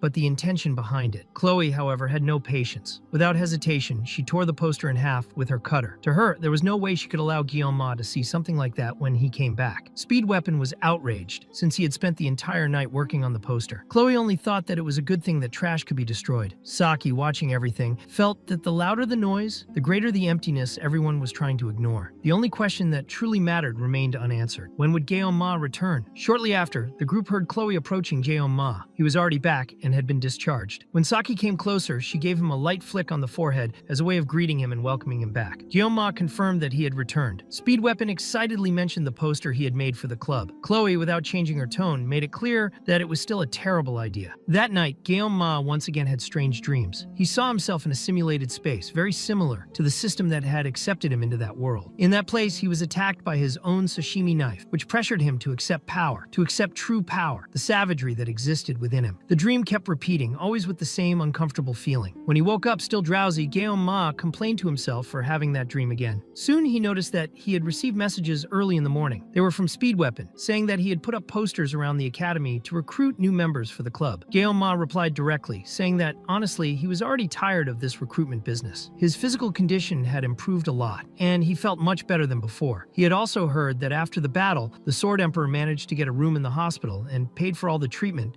with his own money. That was an enormous debt that Guillaume Ma knew he would have to repay someday. While getting ready, he noticed that he was without his tie. He then remembered that he had used it on the island of Avalon, where many things had happened in a short time. He was not sure what would come next. For a moment, he wondered if he was really making the right decisions. He had asked himself that question before, but now he saw no point in continuing to complain. He remembered what Saki had said, that he should just be himself, and decided to move forward. Back to his routine, the first person to appear was Saki, who approached him offering a small chocolate. She showed up suddenly and asked if she had startled him. Guillaume Ma reacted on impulse, saying that he had actually been startled. Soon after, Saki grew curious and began pressing him to find out what had happened in Avalon and why he had stayed so long in the hospital. Guillaume Ma tried to downplay it, saying it was nothing serious, but Saki insisted, asking him repeatedly to tell her. He asked her to stop, but Saki reminded him that she was the leader of the travel club and therefore had the right to know. Even so, Guillaume Ma simply walked past her and ignored the conversation. Before leaving, he only forwarded Speed Weapon's message about the posters. That clearly irritated Saki. She reacted angrily, asking if he had really hung up that piece of trash. Guillaume Ma replied that he needed to deal with that situation first, and without saying anything else, left, leaving the club leader behind. Later, Medea was still talking with Siegfried when Guillaume Ma appeared, answering a call. He asked if he had arrived too early and said he could come back later, but Medea assured him that he had arrived at the right time. At that moment, Siegfried went to pick up his teacup and almost used the wrong arm. He commented that living 70 years with 2 arms and suddenly having only 1 was quite confusing. Medea observed Guillaume Ma closely and noticed that he seemed uncomfortable. She commented that Siegfried had already told her everything. She said that he had defeated Okori, the commander of the 5th Legion. Guillaume Ma could clearly remember what had happened. Considering everything that had occurred, it even made sense, but the feeling did not seem right to him. Sensing the mood, Medea apologized for moving too fast and said that he had just left the hospital and did not need to push himself. Even so, she admitted that she still had difficulty fully believing it. She knew they would not lie about something like that, but the situation was far too heavy. The Sword Emperor stated that there was no way to deny the facts. He himself had been present when Guillaume Ma defeated Okori. It was an achievement accomplished without anyone's help. He also said that he was sorry for taking so long to reveal what happened in Avalon, but he had no choice. The demonic race had probably already realized that something out of the ordinary had occurred. The problem was that there were no heroes among current humanity capable of stopping a demon at the level of an army commander. No one knew for sure how Okori managed to invade the human world, but it was clear that she had an objective, as if she were trying to prevent something greater. If everyone remained still, the situation would only get worse. The demonic race was impulsive, but also extremely cunning. The Sword Emperor was certain that conflicts would arise soon, and that the current scenario was far worse than 50 years ago. Guillaume Ma thought that if Okori's defeat were revealed, the demons could use it as an excuse to start a war. The Sword Emperor's silence prevented any immediate reaction, since nothing had been officially declared. That only reinforced the respect Guillaume Ma felt for him. It was then that Siegfried explained why he had called the 2 of them. He said that he had become someone who could no longer fight on the front lines. Medea questioned why he was talking about this now, as if losing an arm meant that he was ready to die. Siegfried replied that his goal had always been to train righteous heroes and leave behind a better future, and that this was the true purpose of the academy. That was why Medea was the director, not him. He revealed that soon he would renounce the title of 7-star hero. The news left Guillaume Ma extremely alarmed. Siegfried, however, asked him to stay calm and explained that it was not a sudden decision, but the result of long reflection. This did not mean that he would completely step away from the front lines, only that he would do only what was still within his reach. Medea commented that companies and the media around the world would not leave him alone. Siegfried replied that he was already planning to give an interview soon, and that it would be better to settle everything at once. Irritated, Medea grabbed his collar and said that he was still the same old man from 50 years ago. He replied that this only proved that he was still young. Hearing that, Guillaume Ma almost smiled. Up until that moment, he had been doing his utmost to avoid any distortion of the main storyline, even knowing that the world around him was already beginning to change. If the characters in that story showed behavior different from what was expected, it could become complicated. But Guillaume Ma realized that he was being selfish and presumptuous. He was not the only living being in that world. Those were not mere characters in a game. Their words carried their own will. No matter what choices they made or what kind of situation arose, he would accept everything and try to overcome it. Meanwhile, Medea was playfully hitting Siegfried until one of the blows actually landed for real and locked his neck. That scene made Guillaume Ma think that closing his eyes and denying reality was nothing more than childish stubbornness. It was then that Siegfried commented that he had also forgotten something important. Medea asked if there was still something else. He confirmed and revealed that the student King Guillaume Ma would inherit his position as a 7-star hero. The reaction was immediate. Both of them were shocked, trying to understand what they had just heard. Later, Medea complained angrily, calling Siegfried a senile old man. She said she had a huge list of things to deal with. First, observe the reaction of the demonic race. Then handle the flood of media interviews. Siegfried explained that none of that would happen now. It would take at least a year to prepare everything. While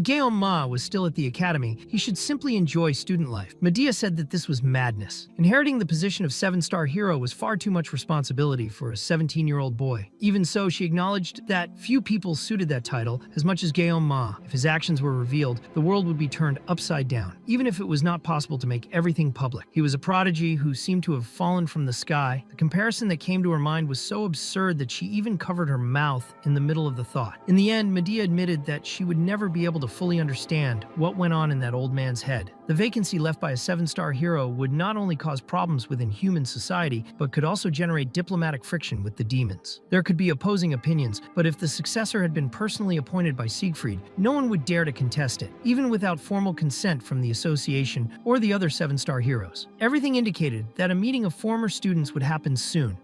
Ma, still trying to process all of this, went to speak directly with the Sword Emperor. Siegfried noticed the reason for the visit and said that he wanted to talk about the succession. He apologized for not informing him earlier and asked a question. He wanted to know if Ma knew why the 7-star heroes had only 4 members so far. Ma replied that he thought it was to honor the Emperor's companions who had already died. Siegfried said that this was part of the truth. Thanks to their sacrifice, humanity could still walk on that land. But that was not the only reason. Keeping that seat empty was impossible. He was direct and explained that the true reason was the absence of a hero stronger than all the others. The demonic race was far more powerful than humanity. Ma knew this very well. In the game, that difference in strength was always evident. Perhaps it was a choice based on realism, but the main reason the difficulty of the Amulet of Miracles had become almost impossible was the absurd attributes of the demons. In the original story, even with a larger population, humanity would be exterminated in less than 6 months if the demonic army gathered in full. Siegfried stated that any negotiation was only possible through power. Ma then asked what that had to do with the 3 open seats. The Emperor replied that pathetic power was worse than having no power at all. Ma understood immediately. If a 7-star hero were defeated by a demonic beast, humanity would lose all credibility. The Emperor explained that the position of 7-star hero was not just a title. It was a role of enormous responsibility, as it represented all of humanity. However, that meaning had been worn down. There were people who used that reputation only to accumulate power. Ma clearly remembered a world leader who exploited that image and remained prime minister for 40 years, practically as a dictator. He also remembered the divine archer Kojima Saki, who barely appeared in the game and was mentioned only a few times. Even for him, that had always been a mystery. Even in that world, Ryoja rarely spoke about his own family. Even Chloe, who was extremely reserved, would occasionally comment about her clan. She had also openly admitted that she did not like the 7-star heroes. Ma said that he understood what the Sword Emperor meant, but that was not his real doubt. What he truly wanted to know was why he had been chosen. Siegfried asked if he was pretending to be naive. The reason was simple. Ma was stronger than him, much stronger. Ma thought that it was true that he had defeated a Kori, but that had not been the result of brute force alone. The Emperor then said that he was curious and wanted to ask a question.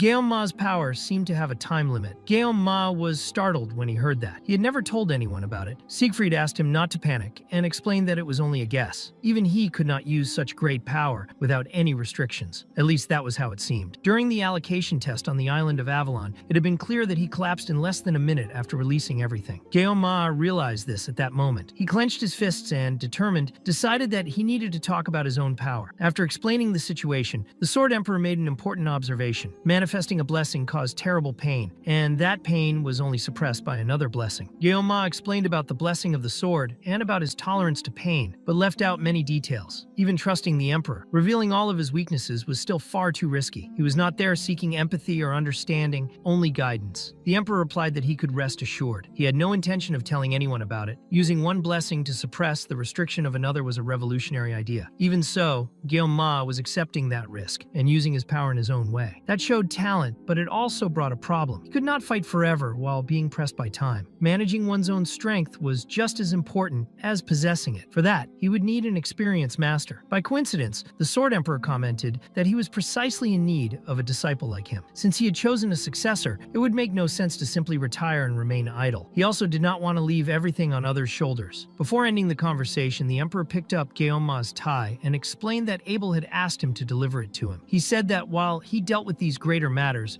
Ma should simply enjoy enjoy his life as a student. When the emperor turned to leave, Gyeoma called out to him once more. The old man did not turn around, but he heard the question. He wanted to know if he would become the Sword Emperor's disciple. Later, already asleep, Gyeoma was struck once again by the same dream. The knife and the sword appeared before him, demanding that he accept the power. This time, he did not resist. He let himself be carried away. The blade pierced his chest, passing through his body. At the moment he was torn apart, he saw himself in his final form. That was the power of the sword god. Something then emerged from within his body, as if that transformation were only borrowed power. That presence was the administrator, the entity that controlled the system. To make the conversation easier, it materialized a place that Gyeoma recognized, avoiding making everything even stranger. It commented that the first person to encounter it in that place was usually confused. It explained that it was not exactly the administrator, but it was also not something very different. Its position was a little lower. Perhaps it was him, perhaps it was not. Depending on the point of view, it could even be the opposite. Confused, Gyeoma asked who the hell that entity really was. The figure, made of energy, merely laughed without answering immediately and apologized, saying that it had remembered something from the past. It was natural for Gyeoma to be curious, but time was short. The entity materialized an hourglass and explained that if it were to tell the whole story, it would take far too long. So it would give a brief explanation. Throughout history, people had given it many names. To some, it was disaster, nature, or the universe itself. To others, it was a god, not just any god, but the sword god. It was probably not the kind of god Gyeoma imagined, but he could call it that, or anything else. That was enough for now. The entity seemed to want to explain more, but the hourglass began to crack, breaking space and time around them. Before disappearing, the sword god explained why it had appeared at that very moment. Gyeoma's restriction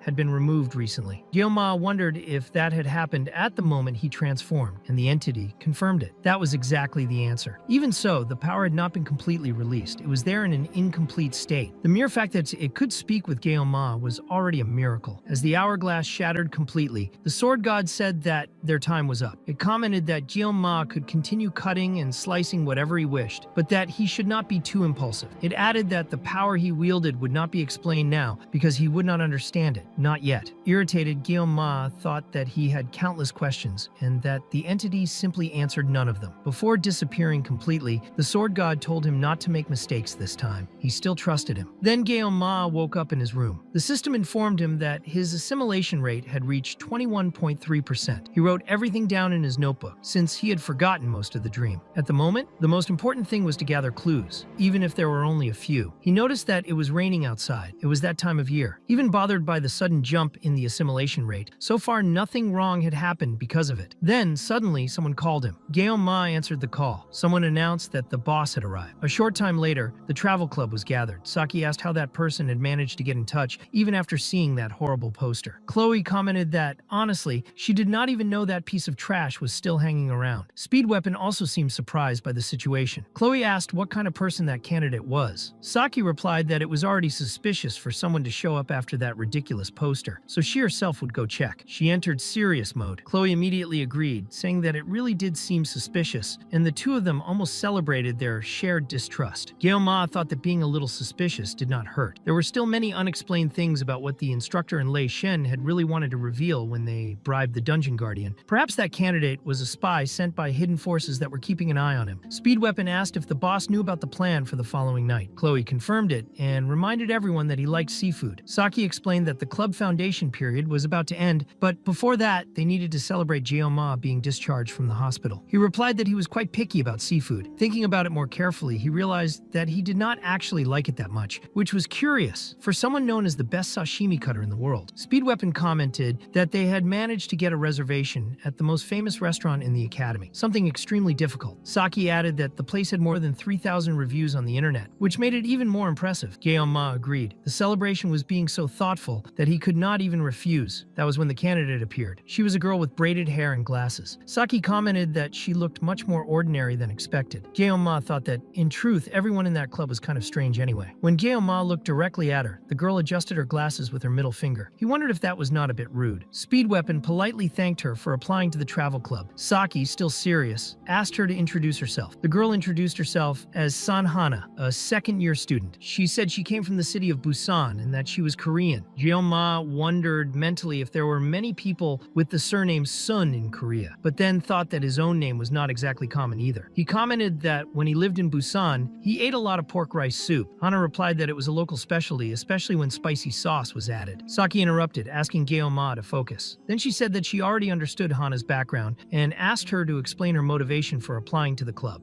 Hana replied that she had seen the poster and noticed that the club involved travel and also the collection of dungeon achievements. Her practical grades that year were hanging by a thread, so she wanted to clear some dungeons to improve her situation. Saki made it clear that the club was strictly about travel and that completing dungeons was only a secondary activity. She commented that there were several clubs focused solely on that and asked why Hana had chosen that one specifically. Hana explained that because she was a second-year student, few clubs accepted students like her. Many people considered her useless. Saki looked a little taken aback and said that there was no need to be so dramatic. Then she asked what Hana's equipment was. Hana replied that maybe her own fists. Saki then asked if she performed well in dungeons. Hana shot back, reminding her that Saki herself had said that it was a secondary activity. Saki was left speechless. Speed Weapon commented that it was the first time he had seen Saki like that. The two stared at each other for a few seconds. In the end, Saki sighed and accepted her. Hana said that she really wanted to join the club, not only because of the dungeons, but because she wanted to make memories before graduating from the academy. Gyeoma thought that after dealing with so many kinds of people, he had developed a certain instinct for understanding someone through the atmosphere they gave off. Moreover, when observing her with the detection ability of the blessing of the sword god, he noticed something interesting. Saki whispered to Gyeoma that it was hard to find someone different like that. He agreed and said it was fine. Son Hana was officially accepted into the travel club. He added that since everyone there was 1 year younger, she could feel at ease. Hana asked if that was really true. The group grew a little tense since it seemed like she had been waiting exactly for that permission. Gyeoma commented that since she was older, it would be better to speak in a more relaxed way. Formalities could be left to Chloe since she was naturally too polite. Hana replied that even though she was the oldest, she did not want to be treated differently. Gyeoma said that then he would start calling her by her name to make things more comfortable. Speed Weapon explained that he needed to submit that by the end of the week and that she could fill out the registration form to make everything official. When Hana took the paper, she asked whether the advisor would be the academy director herself. Speed Weapon confirmed that yes, exactly that. Hana opened a clearly suspicious little smile and said she would have fun there, making it clear that she would return the following week. When she closed the door as she left, Gyeoma grew thoughtful and asked who exactly that girl was. He commented that she looked very much like someone and wondered if he was the only one who had felt that. To him, there was something strange about her, as if she were in disguise. Speed Weapon replied that it must have been just an impression since they had only just met her. Even so, everyone agreed that she seemed a little strange. At one point, Hana adjusted her glasses using her middle finger, and Gyeoma quickly asked her not to imitate that. Suddenly, Gyeoma received a message from Medea. Speed Weapon asked if she had already found out that someone had joined the club, but Gyeoma replied that that was impossible, and that the message was about something he had asked her to do. Right after that, he received his own file. It was his student record. When he saw it, he was completely shocked. Gyeoma stood up, saying that he needed to leave immediately. Everyone asked what had happened and whether he had gotten himself into some kind of trouble. At that moment, he remembered what Hyson had mentioned earlier, about his relatives having been erased. Until then, he had not known that it was real, but now it was clear. His records had been completely erased, without leaving any trace. There was no information about family relations, parents, or anything of the sort. Gyeoma realized that everything listed in his file consisted only of data from after his entry into the academy. Even when forcing his memory, he could not recall the faces of his own parents. Before the semester exams, he had avoided contacting them for fear of causing worry. However, when he tried to call at that moment, the phone informed him that the number did not exist. Gyeoma fell silent. When he checked the photos, he realized that all of them had also been erased. He was not delirious or confusing memories. The resonance of the blessing of the sword spirit refuted any doubt. This was not an error or a coincidence. Everything had been done on purpose. Someone had erased his past to help him or force him to adapt to that world. To Gyeoma,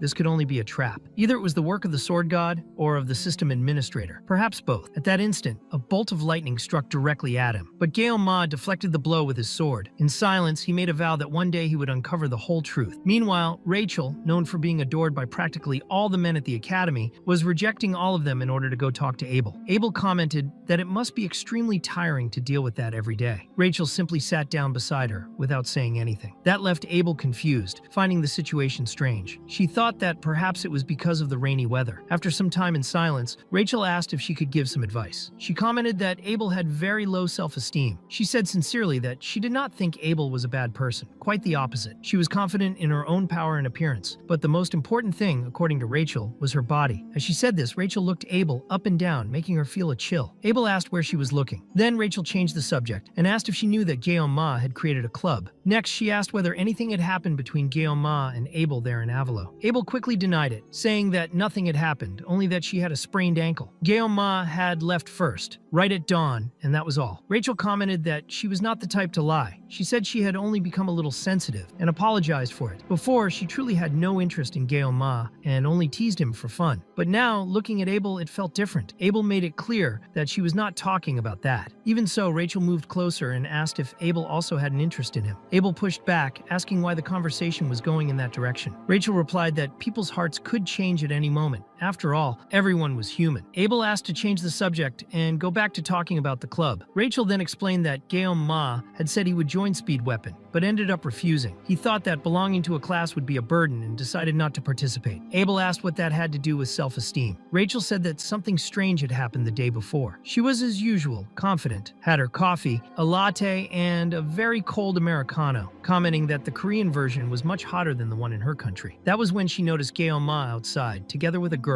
It was the meeting with Hana, a kind of recruitment interview. Rachel said that the expression on his face at that moment would not leave her mind. He was smiling from ear to ear, and she did not know what he had seen in that girl with glasses. Noticing Abel's reaction, Rachel realized that she had clearly become irritated. Later, Guillaume went to a restaurant called Korea Sushi. He himself found the name strange, commenting that the naming sense of that world was bizarre. If the owner were Western, he would probably run away from the place. Even so, considering where they were, he decided not to be critical. When he arrived at the restaurant, everyone was already there, with the exception of Hana, who said she did not like raw fish. That seemed strange to Guillaume, since she was from Busan, where eating raw fish was common. Even so, when he entered the restaurant, Guillaume felt as if he were at home. At that moment, Chloe suddenly stopped, visibly nervous. Upon realizing that Knox was there, Guillaume immediately found it strange and wondered why he would be in that place. Knox explained that he was working, which left Guillaume even more confused. To him, that made little sense, since Knox came from a rich family. If he was working there in disguise, it could only mean that he had received some kind of mission. Before they could think further about it, the restaurant owner began shouting at Knox, calling him a rookie and telling him to stop wasting time and get on with the work. Knox quickly apologized to the boss. Saki asked them to stop causing trouble and move on.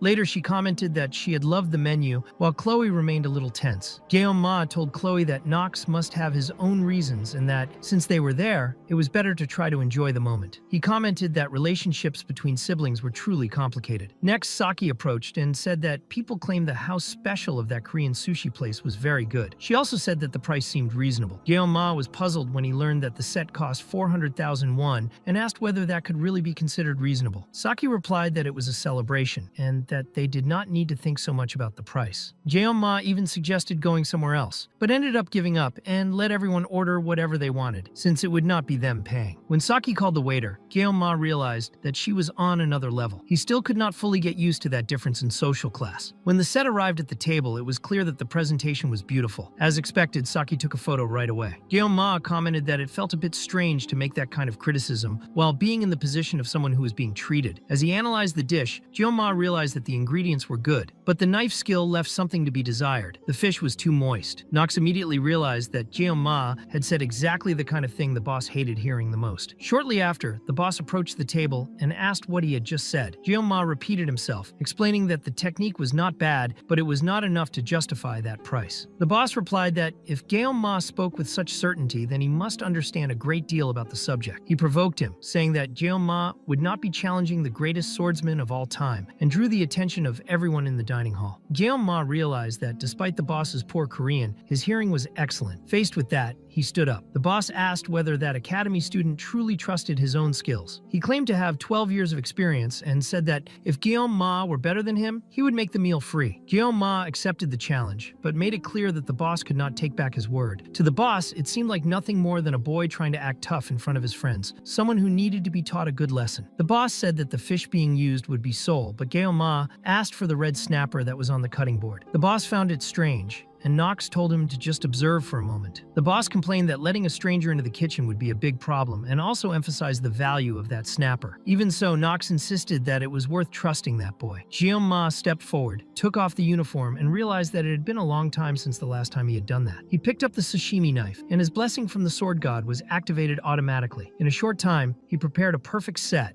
with flawless cuts. The boss was completely defeated. Unable to believe what he had seen, the boss apologized and begged to be accepted as a disciple. Guillaume told him to stand up and said that it was an exaggeration. The boss insisted, saying that he had been rude and that he wanted, at the very least, for Guillaume to be his master. Guillaume refused the idea of taking disciples, but said that he could give some advice. The boss immediately took out a small notebook to write things down. Guillaume explained that his skill was not bad, but that his use of the knife was disappointing. He suggested using a sashimi knife made for left-handed use. The boss was surprised, but Guillaume explained that, from the cross-section of the cut, it was possible to see that there was excessive force in the right arm, which ended up crushing the flesh. Simply changing the knife would already improve things a great deal. The boss wrote everything down attentively. Guillaume commented that the rest would come with a few more years of experience in cooking, and decided to spare further words. The boss declared that Guillaume was a true master. Then Guillaume remembered the bet and said that since he had given advice, he should receive something in return. The boss accepted immediately. Later, Guillaume was holding a sashimi knife that he had asked the boss for. In addition to that, he was authorized to serve the customers in the boss's place that day, for free. Everyone was impressed as they watched him cut the fish. Chloe noticed that Guillaume looked genuinely happy, completely focused on what he was doing. Speed Weapon encouraged Guillaume to keep going, saying that the boss was too excited for everyone to stand around. The atmosphere in the dining hall grew lighter. Before Chloe could stand up to help, Nox approached and said that he could teach her. Chloe thanked him. Later, Guillaume gazed at the night sky, thinking that all of this should have been just a celebration. Even so, he could not avoid reflecting. 50 seconds of protection had been enough to deal with more than 3 fish. After so much time slicing unpleasant things like beasts, magic, and people, cutting fish had been refreshing. While he wondered whether he should open a restaurant someday, Nox approached to talk to him. Nox commented that all the food had run out thanks to Guillaume.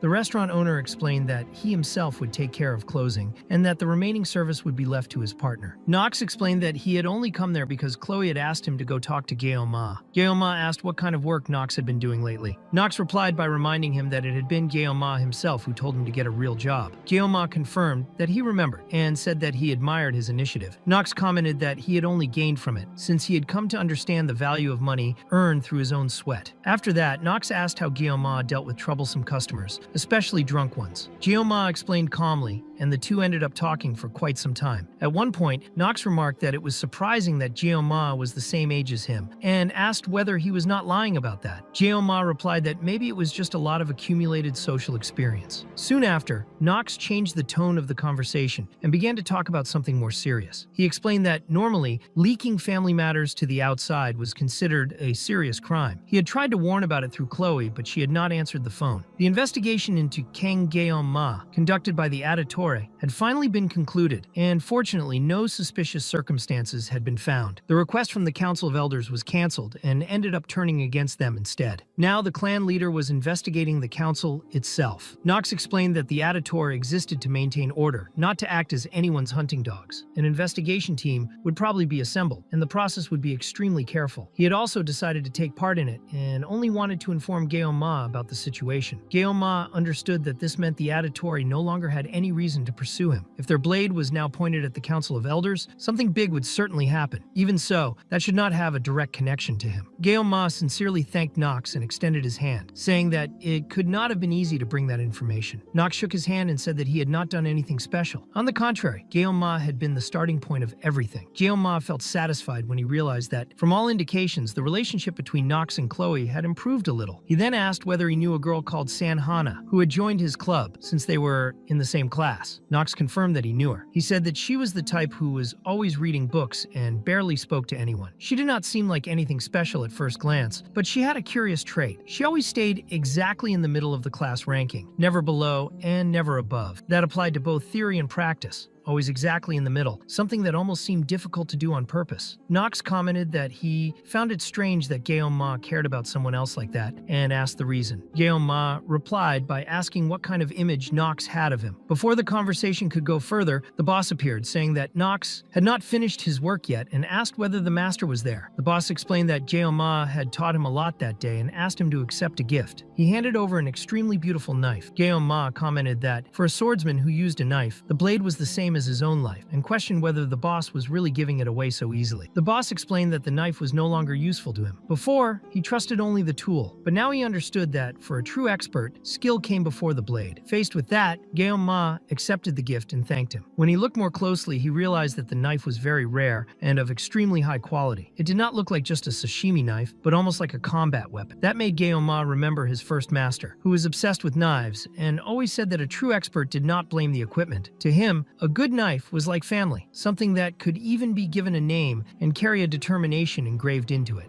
Ma always named his own knives. When the boss asked whether he had not liked the gift, Ma replied that it was not that. He was simply thinking about what name to give the blade. Remembering his own family, he chose a strong name. He called it Frost of 10,000 Years. Meanwhile, extremely suspicious people were gathering near the academy. A hooded man responsible for summoning everyone there thanked them for coming, saying that he knew how busy they all were. One of the instructors asked whether he was really the professor who had called them. The man confirmed it, but gave no explanation, which began to irritate the group. One of them questioned whether this was just a waste of time. The professor merely laughed, which made the others even more uncomfortable. He commented that they all seemed full of energy, perhaps because they had just signed a contract, and found it almost adorable. One instructor advanced toward him, already completely irritated. When the power was released, the professor revealed that he was a subordinate of Lord Permersh, commander of the 4th Legion. Earth attribute magic truly was not common. The instructor transformed into a giant covered in earth armor, declaring that he would finish off that hooded man. The others grew worried, fearing a major disturbance in that place.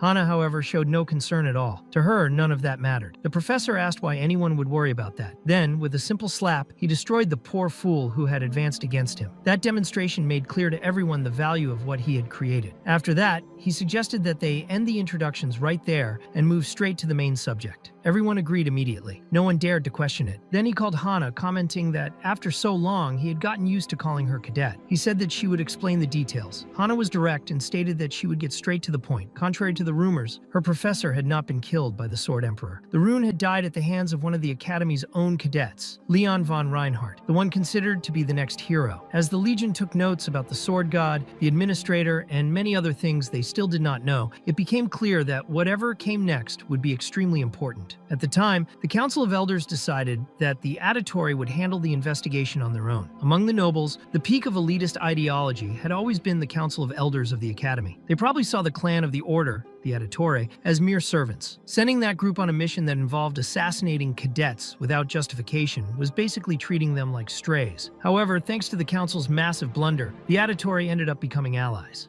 Ma remembered that this was exactly why the faction that controlled Leon in the game disappeared after the midpoint of the progress. The Council had been plotting something in secret, but ended up becoming the target of the investigation. In practice, Ma was going through something similar. The Auditory spilling human blood was the kind of care the game company had shown toward Leon. That made Ma wonder who, in the end, was taking care of him. Had he not already suffered enough in that world? In any case, now that the Auditory were involved, the mind behind all of this would soon be revealed. Ma also wanted to find out who that mysterious instructor was. Another thing that crossed his mind was that after so much flirting, she had ended up fulfilling everything that was written in the contract. Even in the game, a villain could change their appearance as much as they wanted. So for now, it was better to simply keep that in mind. He only knew that she had purple hair. Even so, certain details could not be altered by a demon, such as eye color or sex. Maybe it would be possible to find her someday. There was a limit to evaluating an opponent based solely on the sensitivity of the Sword God's blessing. The big problem was that Ma had very little knowledge of magic. He wondered whether he should just wait or actually start studying it seriously. Suddenly, he realized that he had written something on the paper without even noticing, as if it were Morse code. He wondered, since when he had started fiddling with the pencil like that, maybe it was time to gather some courage, whether to prepare a surprise attack or to defend himself from one. He also intended to visit Professor Damien soon. That was when his entire club showed up at once, making noise and causing a real commotion. Ma asked what exactly had happened. Saki tried to explain, but Speed Weapon pushed her aside and warned the boss that July 7th was approaching. It was the date when Joachim had sealed Lycan. Even so, she asked why Ma seemed so unmotivated. He replied that it was nothing serious. Saki commented that his slow manner had always bothered her. Speed Weapon stepped in, saying that it it would not be an ordinary day. He explained that Alter Auditore, the strongest assassin known as the Old One of the Mountain, the next leader of the Iron King family, Maolan of the Iron Leg, as well as the Pride of America and a strong candidate for the next 7-star hero, All Mute, would be gathered at Joachim Academy. Speed Weapon said that they should take the opportunity to build the club's history and, of course, honor the Academy director. Saki replied that he did not need to make excuses, since he just wanted to have fun. To Guillaume Ma, all of that sounded like a big mess. Chloe asked whether he already had plans for the festival. He replied that actually he had none. Then Chloe suggested that maybe they could go together. Before the conversation could move on, Speed Weapon announced that it was already decided and that they would set up a stall. Chloe stood up with clearly murderous intent. Guillaume Ma found that worrying and commented that he preferred to keep Speed Weapon alive. Then he said that, thinking about it, it was actually a great idea. He even felt emotional that his small boss had saved his own life. Saki asked whether Guillaume Ma was also interested in that kind of nonsense. According to her, he just wanted to enjoy the festival to spread his name among the extras. Guillaume Ma, however, thought that Ryojo was the one who fit that role best within the academy. Guillaume Ma said no, that it had nothing to do with that. During the holidays, they would only meet in dungeons since they would not have free time to enjoy things together. Precisely because of that, he thought it made sense to enjoy the festival while they still could. Time was short, and it was a rare opportunity. Saki found the way he spoke strange and asked what he meant by there was not much time left. Realizing what he had said, Guillaume Ma understood that he had let himself go too much. He was too comfortable with the club and with those people. Saki then asked whether, by any chance, he knew something they did not, remembering that the last time it had been like that as well. Now, both she and Chloe were pressing him. Feeling cornered, Guillaume Ma tried to change the subject and complained about Speed Weapon. Taking advantage of the opening, Speed Weapon tried to distract the two of them, saying that since the boss had agreed, he would make a promotional poster for the club. No one really understood the logic behind it. Not even Guillaume Ma, who had not asked for help. Hana agreed, saying that she had only joined the club after seeing a poster, and Speed Weapon felt that he had repaid his debt to the boss. Saki approached him and made it clear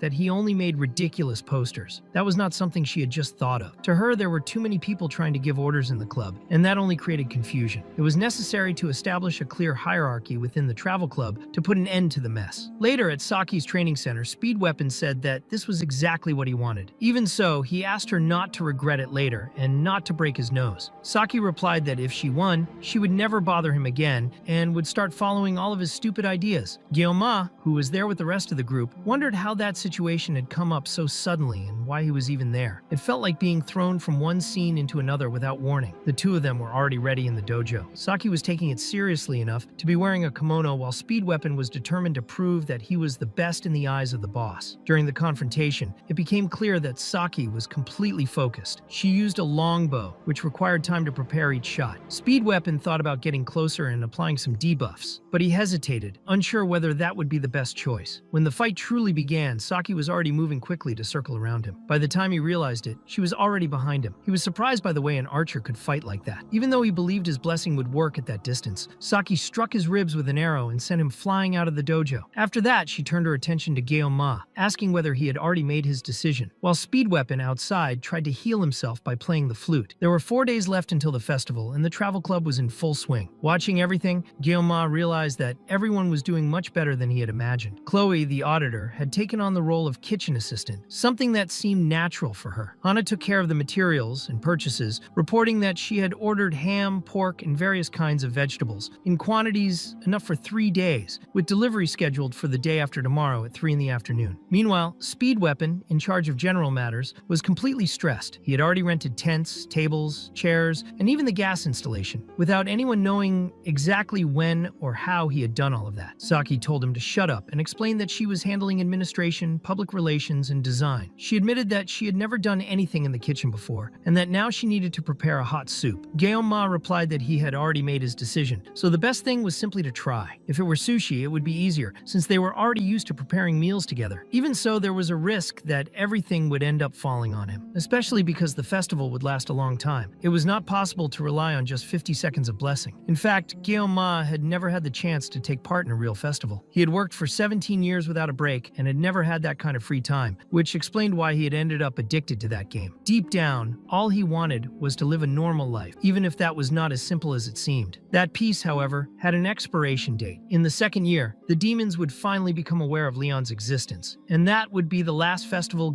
Ma could enjoy within the academy. Because of that, he decided he would enjoy it while he could. At that moment, Hana approached and asked why he had that sad expression. She commented that he looked like he was thinking about the fact that this would be the last festival. Ma asked if she had read his mind. Hana then mentioned the day she had joined the club and asked if he remembered it. When she saw that he did not, she said it was better to leave it at that. Ma agreed to drop the subject. He said he would step out for a bit and left Saki in charge, which made her find his attitude a little suspicious. Without wasting time, Ma went straight to Professor Damien's research room. The professor offered him a cup of tea since he was preparing one at that moment, a tea that came directly from Russia, with a strong and pleasant aroma. Ma refused, explaining that he was allergic to black tea, and then asked what the object on the table was. Professor Damien explained that it was a sample he had obtained by chance recently. On the outside, the stone looked ordinary, but inside it ran a very subtle magical energy. He said that if Ma was interested, he could give him a small piece. Ma replied that it was fine and refused. Damien said he was pleased with the visit and made it clear that Ma could ask anything he wanted, as he would answer everything that was possible. Ma said that he only wanted to return to the previous topic, about the phrase, "May the divine blessing be with you," and similar expressions. Damien commented that this also bothered him and that he had done his own research. In fact, he had gone to Russia and returned because of that book. Ma asked if that had been his fault. The professor admitted that at first, yes, but that he had also been motivated by curiosity, since that was how scholars worked. Then Damien explained that the Academy divided blessings into 4 categories: command spirit, guardian, elemental, and heroic. This classification was based on who granted the blessing. Spirits were transcendental beings, and, at the same time, inevitable. The professor asked if Ma remembered the last thing he had said to him. Ma replied that he did, that he had said there were no more gods in that world. The professor praised his memory and asked what he thought about becoming his assistant. Ma cleared his throat and replied that he was not interested in being a scholar without meaning any offense. Damien said it was a shame, but explained that there was a flaw in that statement about the non-existence of the gods. He explained that if one went back to mythological times, in antiquity there had been countless unknown gods. That period was called the mythological era. The gods mentioned there were not transcendental beings like spirits. They did not possess emotions, reason, or bodies. They were essence itself, beings that approached the concept itself on a completely different level. Compared to them, spirits were like mere wanderers before the sun. The gods were absolute beings who had abandoned the condition of immortality. Even so, not even they managed to escape death. Despite belonging to the same race, it was a god who brought an end to that era, and that god was the sword god. Ma was shocked by the explanation. Damien said that it was believed that the expression, "May the divine blessing be with you," began to be used by humanity shortly after the mythological era as a way to venerate the sword god and call upon him. He then asked whether that answered Ma's question. After that, Ma became thoughtful. He had obtained some answers, but at the same time, he felt that he had barely moved forward. Even so, the professor had gone all the way to Russia just because of something he had said. Maybe he was being a little selfish. Still, he thought that Russian black tea was something somewhat dangerous. He had been feeling a strange sense of tightness for some time now. Now he understood the reason. That was why his perception was so limited. He had not brought the sashimi knife. Without the blessing associated with it, he could not detect everything around him. Who would have thought that without the knife, he would feel that sensation of being completely stuck? It seemed that even his own personality had changed. Then the days passed. First 4 days, then 3. On the second day, the girls were wearing maid outfits, even though Saki had not liked the idea. On another day, they were using what was called the supreme recipe, until finally the day arrived, the day of the festival. For more than 20 years working with a knife in his hand, Ma had saved many restaurants wherever he went. He always refused any material reward and only sought out establishments that were about to go bankrupt. It was not out of kindness. Just like in the days of Korean sushi, it was simply for personal satisfaction. With a single sashimi knife, he offered a sign of rebirth. He saw a certain romanticism in that and admitted it without shame. His adolescent and delusional phase had arrived late, perhaps influenced by his first master. At that moment, everyone was well dressed. Even Speed Weapon had his hairstyle in a strangely messy way. Ma commented that there were only 10 minutes left. Serving food in exchange for money was not a bad thing. There was no reason to be nervous. They just had to do everything the way they had trained. Even so, he thought that this might be his last festival at the academy. Precisely because of that, he decided that he would enjoy it. When the festival was already completely packed, Rachel appeared in an overly exaggerated disguise, wearing flashy glasses. She commented to Abel that no one would notice them in a place like that, since there were too many people. Abel was wearing a fake mustache, which made the disguise even stranger. Rachel complained about the noise, but said it was a good thing he had come. Abel thought it was good to enjoy the day once in a while. Rachel commented that, at least at festivals, there was no chance of the Sword Emperor showing up. Abel replied that, on that day, he had retired from that, and that he was not the type of person who liked that kind of event. That was when the two of them saw a promotional coupon from Guillaume Ma's stall. At the same time, on the main stage, the heroes who had once again led the defense of humanity that year were being introduced. The first two announced were imposing figures: Mahatma Sinbad, the hero and great king of adventures from India, and Vladimir Yesub, known as the one who walks through flames. The media was in a frenzy, and soon after, All Mute also appeared, the great heroine of the United States. The one who ended up disrupting the presentation was Speed Weapon, who started commenting loudly on how amazing she was and how exciting it all was. Saki appeared right after that, pulling him by the ear and reminding him that she had told him to hand out flyers. Everyone was busy, and he was there in the middle of the presentation. On the way back, the two of them ended up bumping into Rachel and Abel. Meanwhile, at the stall, everything was going very well. Orders were being delivered on time, and people seemed to like the food. Chloe was extremely focused on using the knife. Guillaume Ma thought he had taught her very little, but even so,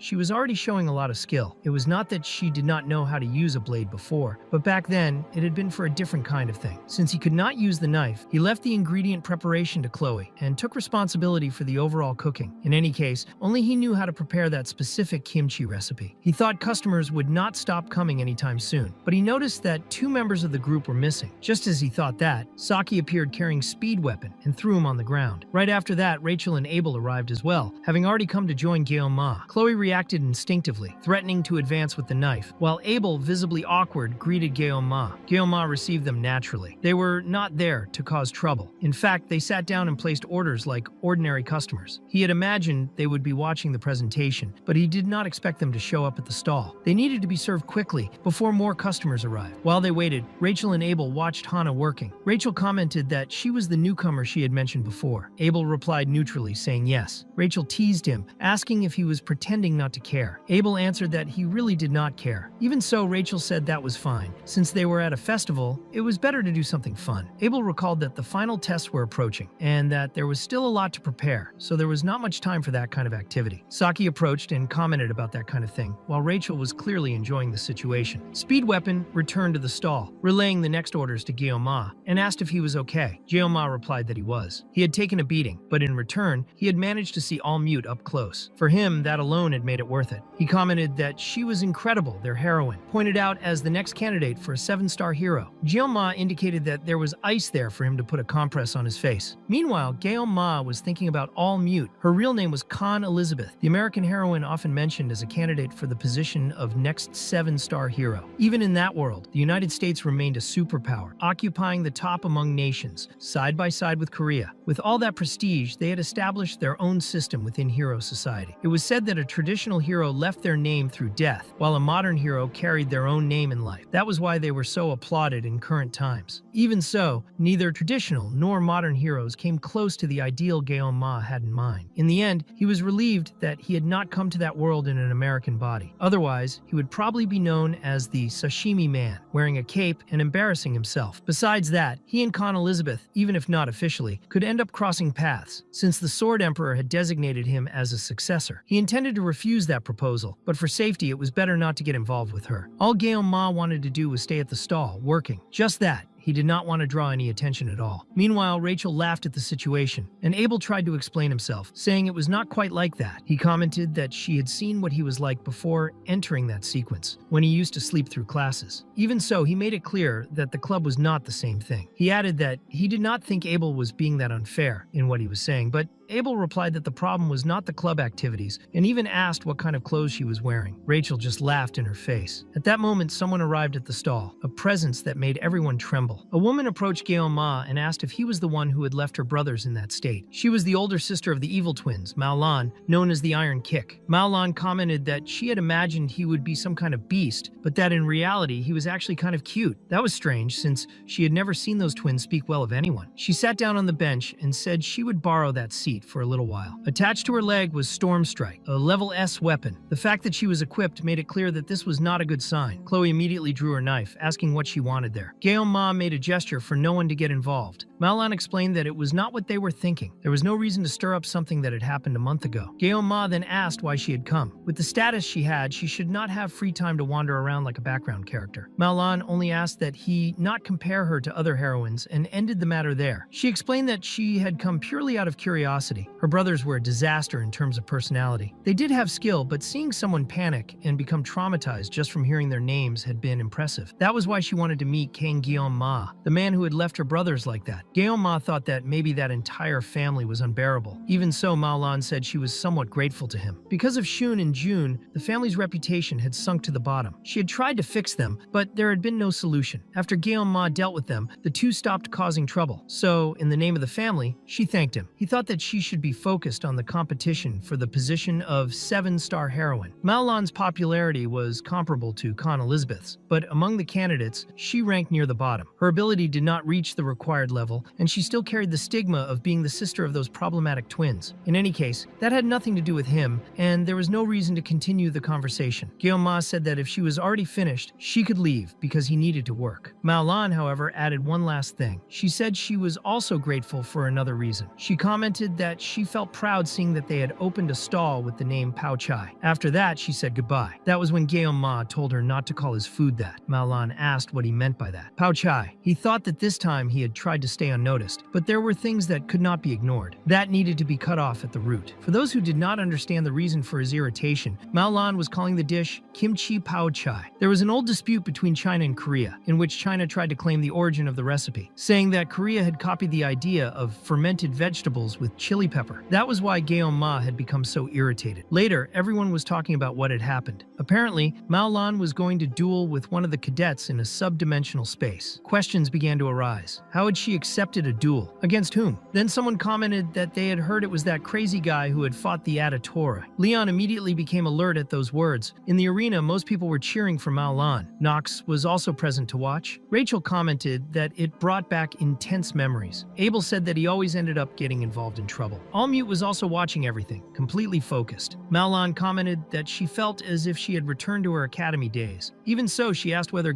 Ma would be fine. Being brave was admirable, but he had faced her younger brothers. To her, he looked far too cute, and there was a risk that she might end up cracking his head. She commented that, at that rate, she would not be able to get married. She said he could marry her if he wanted, or accept her as his cucumber. Ma asked if that had been her plan from the beginning, to provoke him, defeat him, and then force him to stay by her side, since he was the last stain on the House of the Iron King. That did not seem like something that would work. Maolan said that he was quite sharp. Even so, despite having noticed everything, he had still fallen for her provocation. At that moment, the subdimensional barrier expanded and was activated. Ma drew his sashimi knife and made it clear that she would not become a 7-star heroine. Maolan replied by asking if anyone had ever told Ma that he had absolutely no sense at all. Ma admitted that yes, sometimes they had. Hearing that, Maolan commented that she would rethink the cucumber matter. Right after that, the first clash between the two created a huge cloud of smoke, and she immediately realized that the boy was not just a loudmouth show-off.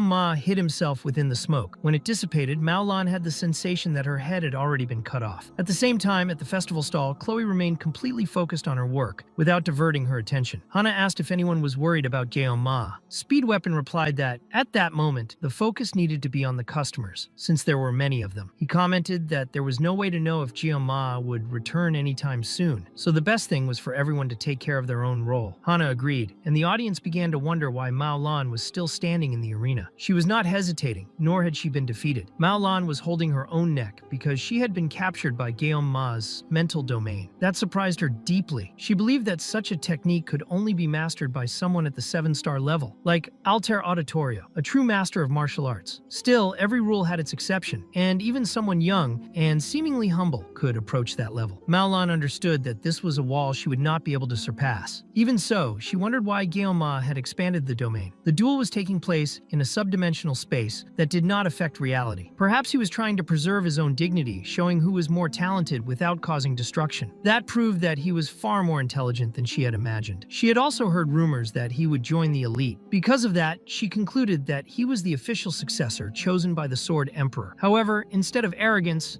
Mao Lan saw only humility in Guillaume Ma. She told him not to be presumptuous, stated that she had not come there for nothing, and thanked him. That fight had opened her eyes. Next, Mao Lan charged forward with all the strength of her legs and executed the hurricane kick. After the storm of strikes, Guillaume Ma managed to dodge them all. The audience began to realize just how strong she truly was. Mao Lan then asked where he was looking and used the crushing hammer strike, a low-rising kick that destroyed part of the arena. She commented that it was not strange that her brothers had become afraid. She was not a future 7-star for nothing. Then she kicked the fragments of the arena toward Guillaume Ma. He cut them all with his sashimi knife, but Mao Lan was already upon him and landed a direct kick to his chest. Guillaume Ma blocked the blow with the knife, and even so, the impact was so strong that her own body suffered from the force. Mao Lan was surprised that he had managed to block it with such a small blade. That should have been his limit, or so she thought. Suddenly, Guillaume Ma sheathed his sword and once again assumed a combat stance. He was ready for another round. His speed increased so much that, before her eyes, he simply disappeared. Mao Lan tried to attack him from above, from below, and from the sides, but ended up losing an arm. The instant she realized that, she understood that she was losing her 7-star position to him. Even so, Guillaume Ma commented that,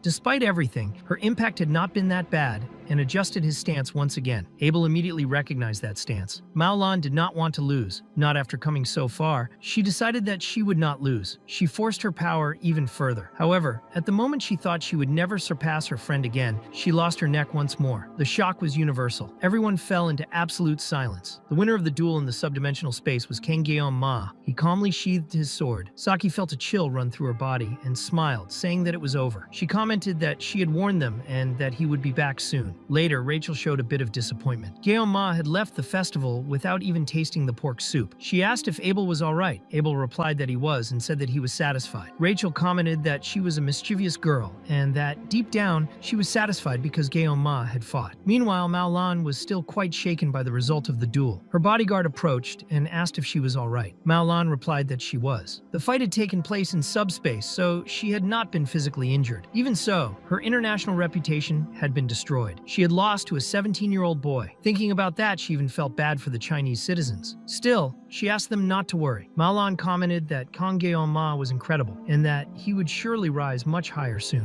When that moment came, his reputation would also grow. For her, it was better to be defeated now than later. The humble would go through that as well someday. She was certain of it. The bodyguard, however, asked whether that boy was really all that. He could not understand why she had spoken about him that way. Mao Lan thought that she had already seen many people considered geniuses. When she was still a cadet, there had been Elizabeth. After she entered Hero Society, the 7-star heroes appeared. But Guillaume Ma was not a hero. He was a monster. As expected, all of that spread quickly across social media. The duel between Mao Lan and Kang Guillaume Ma, in which she had been clearly decapitated in moments by a sashimi knife, became a topic everywhere. Mao Lan, the star of the continent, had been defeated in a duel. Soon, people started calling him the sashimi hero. Naturally, his stall became packed. People wondered why a cadet of that level was cooking at a festival. The video of the duel had already surpassed 20 million likes. Speed Weapon organized the line, because there was now a huge queue to get in. Chloe, completely overwhelmed, hurriedly chopped the ingredients and complained that that reporter was only getting in the way. She had already lost count of how many had shown up. Meanwhile, customers in the back were taking photos of Guillaume Ma and posting them with the hashtag #SashimiHero. Guillaume Ma thought that all of this was a pain. Since what had happened the day before, the news treated it as if it were something grandiose. It was not as if he had expected something like that to happen. Even so, one specific headline caught his attention. The Sashimi Hero. That was a title the system had sealed within the blessing of the miracle. In that world, the Sword Emperor had already retired, so that title should have disappeared. At least that was how it was supposed to work. Even so, it ended up landing on Guillaume Ma. He then remembered the day before. After finishing the cleaning, Ryojo had not stopped joking around. He had simply added sashimi before the title of Sword Hero or Sword Emperor. In the end, it had turned into something like Sashimi Emperor. At least that was better than being called the new Sword Emperor. Speed Weapon asked how the soup was and commented that there were many customers to serve. Guillaume Ma asked how many exactly. Speed Weapon replied that it was around 674. Guillaume Ma thought that romanticism was for naive people. This had already gone far beyond all limits. Not even in his past life had business gone this well. At that moment, Chloe, working too fast, ended up cutting her own finger. Guillaume Ma realized that if things continued at that pace, someone could get seriously hurt or collapse. Maybe it would be better better to get another knife. That was when the owner of that restaurant appeared, accompanied by Knox. He commented that it was the first time he had seen a shop change its flow so much in such a short time. Ma replied that he was a bit busy, but the owner made it clear that he had not come to eat. He had come to help, he and Knox to help. Ma thought that was far too generous, but ended up accepting. The owner said he considered that the least he could do as a disciple. In fact, he wanted to thank him. Maybe now he should call him the sashimi hero. Ma almost begged him not to do that. When Knox saw the cut on his sister's finger, he was visibly worried. Ma realized that he truly cared about her. Saki appeared right after that, saying that they did not have time to rest and ordering everyone back to work. With the extra help, everything flowed better. The restaurant owner helped with serving, and Knox assisted his sister with cutting the ingredients. The pace became much faster. At the end of the day, Ma finally managed to rest. He was not dead, just exhausted. They could even repeat it the next day, but it had been fun. When Knox approached, he asked how the cleaning was going. Ma replied that the basics had already been taken care of. The ingredients for the next day were a bit scarce, but the owner guaranteed that he would bring more. Ma thanked him. They felt relieved by that unexpected help. Even so, Knox asked if Ma was free at that moment. The boss wanted to talk to him. Ma knew exactly who Knox was talking about. It was the head of the Shadow family, the man known as the greatest assassin of all time, the figure who operated in the darkness and upheld the order of Hero Society. Altair Aditor, the old man of the mountain. He thought that it was certainly related to the Academy Council of Elders, which had ordered his death in the past. In addition, Altair had probably watched the duel. The mere fact that Ma had manipulated a mental image domain was already enough to draw his attention. Knox commented that, as far as he remembered,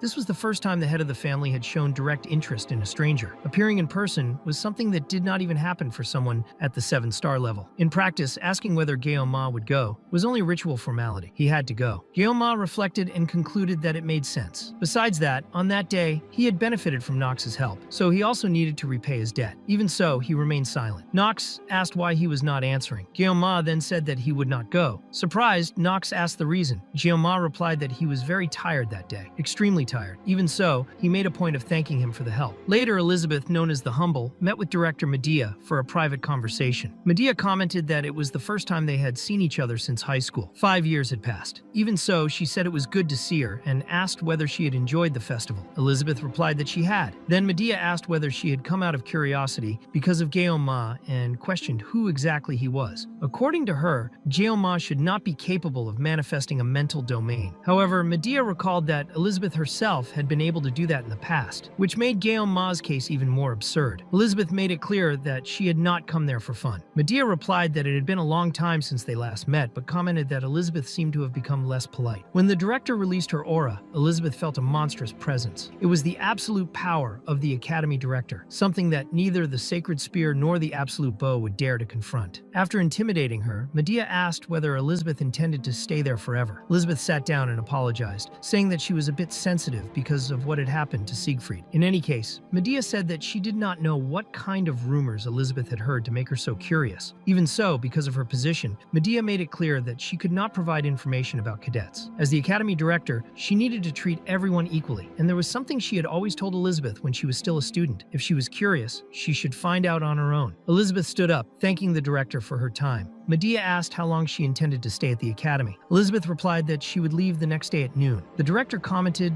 that there was no need to rush. After all, it was still a festival. Then Elizabeth returned to the topic of equality and asked whether that also applied to that student. Medea replied that maybe it did. To her, Ma was more than just a student. She had a different view of him. Before she could finish, Elizabeth slammed the door forcefully, visibly nervous, and asked who the hell that boy was. On the last day of the festival, Speed Weapon arrived late because he had overslept. Ma asked why. On that day, they did not just work in the morning and enjoy the afternoon off. Speed Weapon replied that he had already taken care of it. Chloe asked whether Ma had any plans for later. He replied that nothing special. Because of that, Chloe ended up taking over most of the work in the kitchen in his place, since Ma could only use the knife for 50 seconds. Thinking about it, she was the one who had worked the hardest throughout the entire festival. He had already mentioned something like that before the event, so he asked Chloe whether, if she had time, she would like to go to the festival with him. Chloe asked whether he was serious and ended up getting a little excited, gripping the knife more firmly. Ma knew that she had incredible potential with knives. Reaching that level of skill in just 2 days was not something common. Thanks to that, they managed to keep the stall running without any problems. Repaying at least a bit of that effort seemed like the least he could do. Ma noticed that Saki seemed a little uncomfortable with all of this. As soon as the expedition ended, the group dispersed in high spirits, each one going their own way. Ryojo, however, was clearly in a bad mood, and Ma concluded that she must have been exhausted for some reason he did not know. He tried to rest while sitting on a bench, but he could not truly relax. At that moment, an old man approached and asked for permission to sit there. Ma agreed without hesitation. The man commented that, with age, the heat became harder and harder to endure. That sounded strange, since he did not look like someone who had come from far away just to complain about the weather. It soon became clear who he was. It was Altair, the master of the Aditora family. Altair acknowledged that Ma had good instincts and asked how he had identified him. Ma explained that he had seen that dagger in another life. It was not an ordinary weapon. It was a dagger sword, a famous item worthy of the leader of an assassin family. By its appearance alone, it was impossible to mistake it. He himself had once desired a weapon like that. The old man commented that such perception was frightening for someone so young, and said that Ma had probably already imagined the reason for the meeting. Matters involving the family were usually resolved internally, but that was not the only reason for his presence. There was something more important than the Council of Elders. Ma tried to think about what it could be, until he felt Altair suddenly expand his domain. Without beating around the bush, Altair asked what his relationship was with his granddaughter. He asked whether they were dating. After a brief explanation, the old man seemed to understand the situation. Ma found it curious, remembering that in the game, the lines of that character were always vague, reduced to simple ellipses that reinforced the feeling that Altair was definitely not an ordinary person. Satisfied, the master of the Aditor family stood up, saying that his curiosity had been satisfied and that he would leave. He asked Ma to take good care of his granddaughter as a friend, reminding him that she had a sensitive personality. That was when Ma asked whether he really thought Chloe should become an assassin. Altair replied that Ma must have already seen her other side. That was the real Chloe, his blood granddaughter, someone with a wild nature, almost like a beast. He asked whether, as her grandfather, it would be possible to leave her alone in such a cruel world. Ma argued that this would not be a direct result of the Aditor family training. The old man replied that the family was not as chaotic as the rumors claimed, and demanded that he admit it. Before anything else, they were a family. Chloe was more than just an assassin in training. For years, everyone had tried to hide her true nature, forcing rationality and control. However, when her emotions intensified, she showed her claws. Altair acknowledged that Ma was worried about her as a friend, but admitted that it was difficult to speak about his own granddaughter in that way. Even so, he said that she was instinctively wild, like a predator. If her true nature were revealed, she could kill anyone. Getting too close meant risking death without warning. Hearing that from her own grandfather sounded like a direct warning. If he wanted to stay alive, Ma should be careful around Chloe. At that moment, Ma stood up and interrupted the speech. Pretending concern was acceptable, but mixing lies like that was too much. If Altair wanted to deceive someone, he should have hidden it better. Realizing the presence of several assassins hidden in the shadows, Ma drew his sword. Immediately, Altair ordered everyone to retreat at once. Then he asked when Ma had noticed the ambush. Ma replied that Altair had a reputation far too great to go unnoticed. The old man admitted that, even so, the boy had exceeded his expectations. After Altair left, Ma reflected that the relationship between Chloe and Nox had been improving little by little, but that the old man had inserted lies into his words just to confuse him. He did not know what the true objective was, but he was certain that if he had not extended his perception, he would not have noticed the danger in time. To him, Altair was nothing more than a despicable old man. Shortly after, Chloe appeared innocently, apologizing for being late. Ma concluded that, regardless of what anyone said, she was still just a little girl. Meanwhile, Altair reflected from a distance. The boy he had observed through his assassins had shown not the slightest sign of fear in his presence, and had reacted instantly to his domain. That was more than interesting. It was frightening. Calling Ma merely a genius would be an insult. Then Altair entered a narrow alley and called Nox, who emerged silently from the shadows. He told his grandson that the long journey had been worth it, because it was the first time in many years that he had felt genuine fear of someone. That confession made even Nox nervous. Even so, Altair said that he would like to see that boy again in the future. After that, Ma began to realize just how immense the academy was. Chloe asked whether something had happened while she was late. He concluded that it would not be wise to tell her what had occurred, and replied that no, everything was fine. They followed a simple and pleasant route, passing by several stalls and walking together. After some time,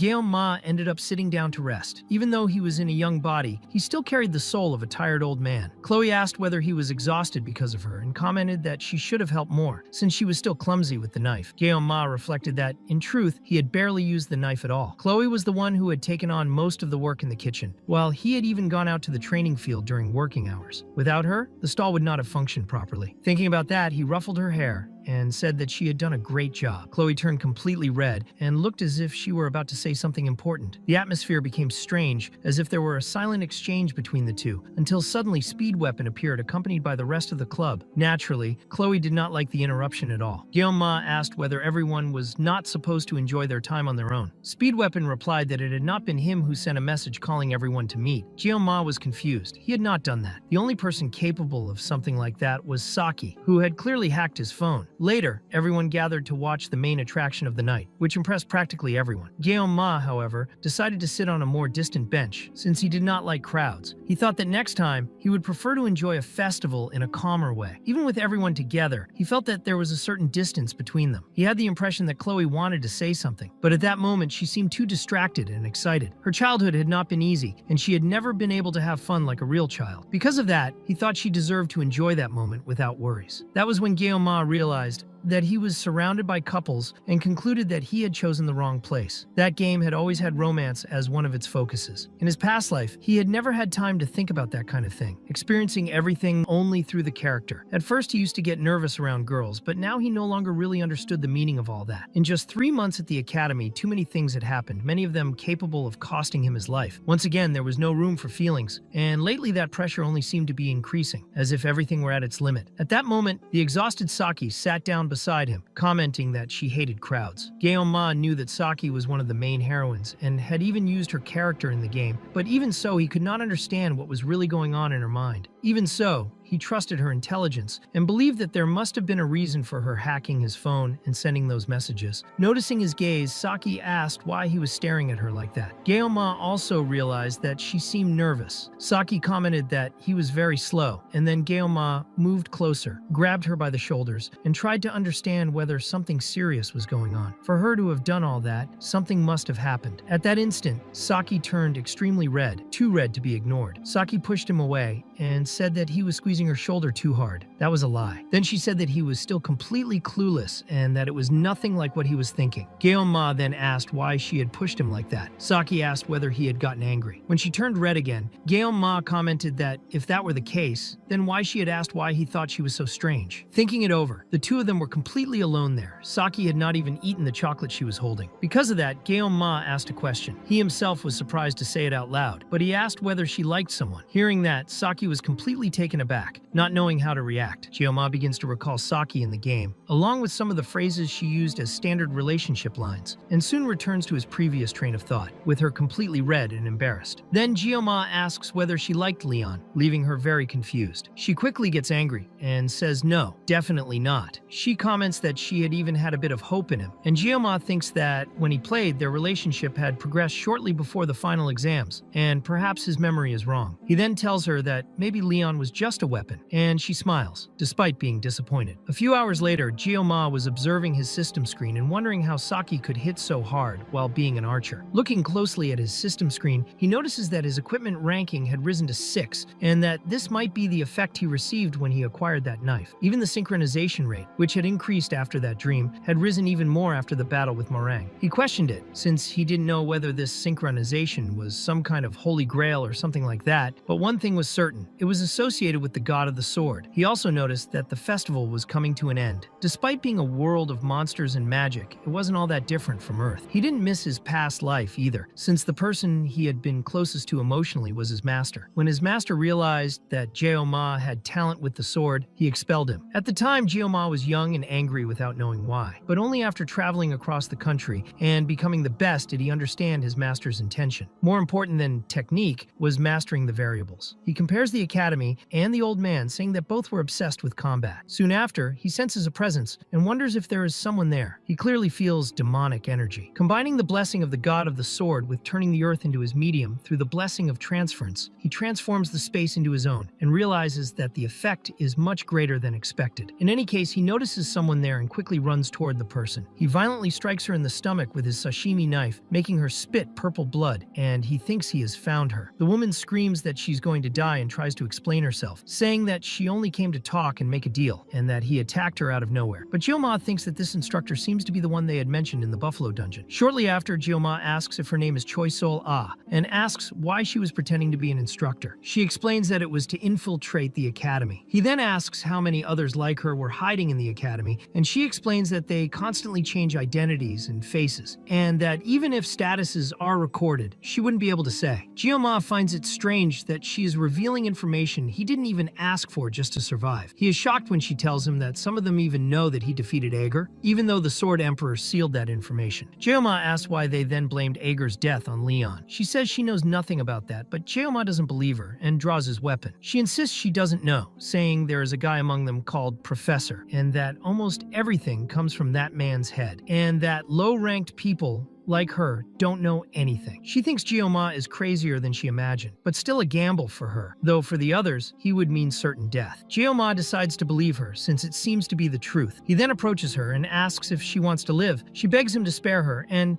Jioma says there are two conditions. The first is to know who this professor is, and to know everything about him. She hesitates, but Jioma brings the sashimi knife close to her neck. She says he is Kwarn's subordinate, and besides that, she really doesn't know anything else. Jioma thinks that Kwarn was the commander of the 2nd Legion, an unexpected name, and with Lai concealed, Kwarn is now the overall leader of the Demon King's army, and his subordinate was inside the academy. She says that not even the others know who the professor is, which is why his reputation is terrible. She tries to get up to attack, but Jioma turns around, and she immediately changes her posture. He thinks that she, who once served Ager, seems to have lost her position among them after Ager's death. He can only feel faint remnants of mana, and it seems she relies almost exclusively on mana, with her physical abilities also appearing weak. He reflects that maybe she really did come to make a deal. Jioma says that it was a gamble for her, but that she had already tried to take his life several times. She tries to explain, saying it was the demon's temptation, but now that he was dead, before she could finish, he says it's time for the second condition. He orders her to hand over what she was keeping, and he will let her live. She doesn't understand anything. Quickly, he cuts what was around her neck. It is explained that 2 stones are created when a contract is formed with a Legion-class demon, the mark of a familiar. The commander holds the transmitter and the villain the receiver. The one he had in his hand was non-functional since Agor died, but as a former player, he knew that this receiver contains the villain's life force and is the most efficient caller to control them. He says that this is enough for now. Jioma then tells her that from now on, she is his servant, and she doesn't understand anything he means. As he leaves, he reflects that Choi Seol-ah is the type of person who would do anything to survive, and that he could make good use of that information. Then his phone rings, and Saki asks where he is. He says he just went to the bathroom. Saki says they haven't finished talking yet, and asks if he can wait a little longer. He wonders if she's going to hit him again. She is about to send a message, but hesitates until fireworks begin to rise, coloring the sky. Everyone is impressed by them, and even Jioma is surprised. She asks if he saw the fireworks, and in any case, tells him to come back quickly. That is all for today. I hope you enjoyed it.